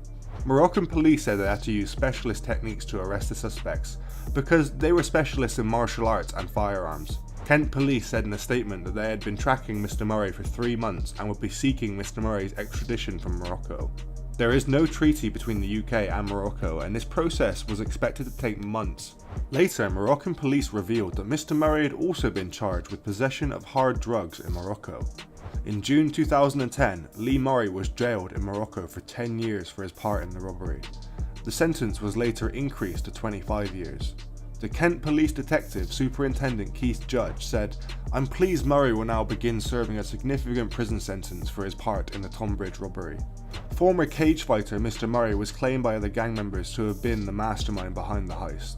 He is believed to have worn a prosthesis to impersonate one of the police officers who abducted Mr Dixon, and to be the person dubbed Stopwatch by detectives. Caught on CCTV directing the robbers to move as fast as possible.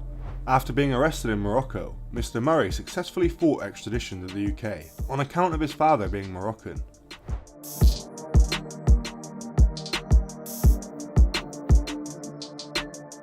To this day, £32 million of the cash has not been recovered. The missing money was covered by insurance, however. Securitas no longer handles cash and sold the Vale Road depot to Voltrex, a company owned jointly by Barclays and HSBC. In the opinion of a former detective superintendent, the cash will have long ago disappeared into an organised crime network. Kane Patterson, whom the police and CPS believe to be a key player in both the robbery and kidnapping, still remains missing and is thought to be residing in the West Indies with a large quantity of the stolen money. Paul Allen was shot and severely injured on the 11th of July in 2019 at his home in North London. He was taken to hospital in a critical condition. An attempt to escape Saleh prison in Morocco was made by Mr Murray. Small saws were found in a plate of biscuits in Mr Murray's cell by another prisoner who had broken into it. Prison officials believe that Mr Murray was planning to cut through the iron bars of his cell windows with those saws. To make the escape through the small window in Mr Murray's cell easier, Mr Murray had lost a significant amount of weight in order to fit through. Mr Murray was in a different cell at the time as punishment for being caught with a laptop computer with internet access and 5 kilos of drugs. Other prisoners in Saleh held it against Mr Murray that he was able to use his money and notoriety to smuggle in items like this, as well as expensive clothes. The fellow prisoner who broke into Mr Murray's cell was doing so to steal some of Mr Murray's belongings. Time Inc. announced on the 4th of August 2008 they would be making a film about Lee Murray's alleged role in the robbery, based on an article about Mr Murray in Sports Illustrated called Breaking the Bank. In addition to the robbery, the film will also concentrate on Mr Murray's life, including his mixed martial arts career, where he notably faced the likes of Jorge Riviera, Jose Landy, Gary Warren, Chris Bacon, Danny Rushton, Joe Dorkson, Chris Albandia, Mike Tomlinson, Rob Hudson, and most famously, the legendary Hall of Famer Anderson the Spider Silva. One thing is for sure, from fighting at a high level to the crimes he committed, Lee Murray is a name that will never be forgotten about in the UK criminal underworld. Thanks for joining us today. If you enjoyed the video, don't forget to give it a like and a share, and leave any thoughts or suggestions you have in the comments section. We love to read through them all. And if you're new but enjoy UK true crime content, then subscribe to see when our newest video releases. And as always, stay safe.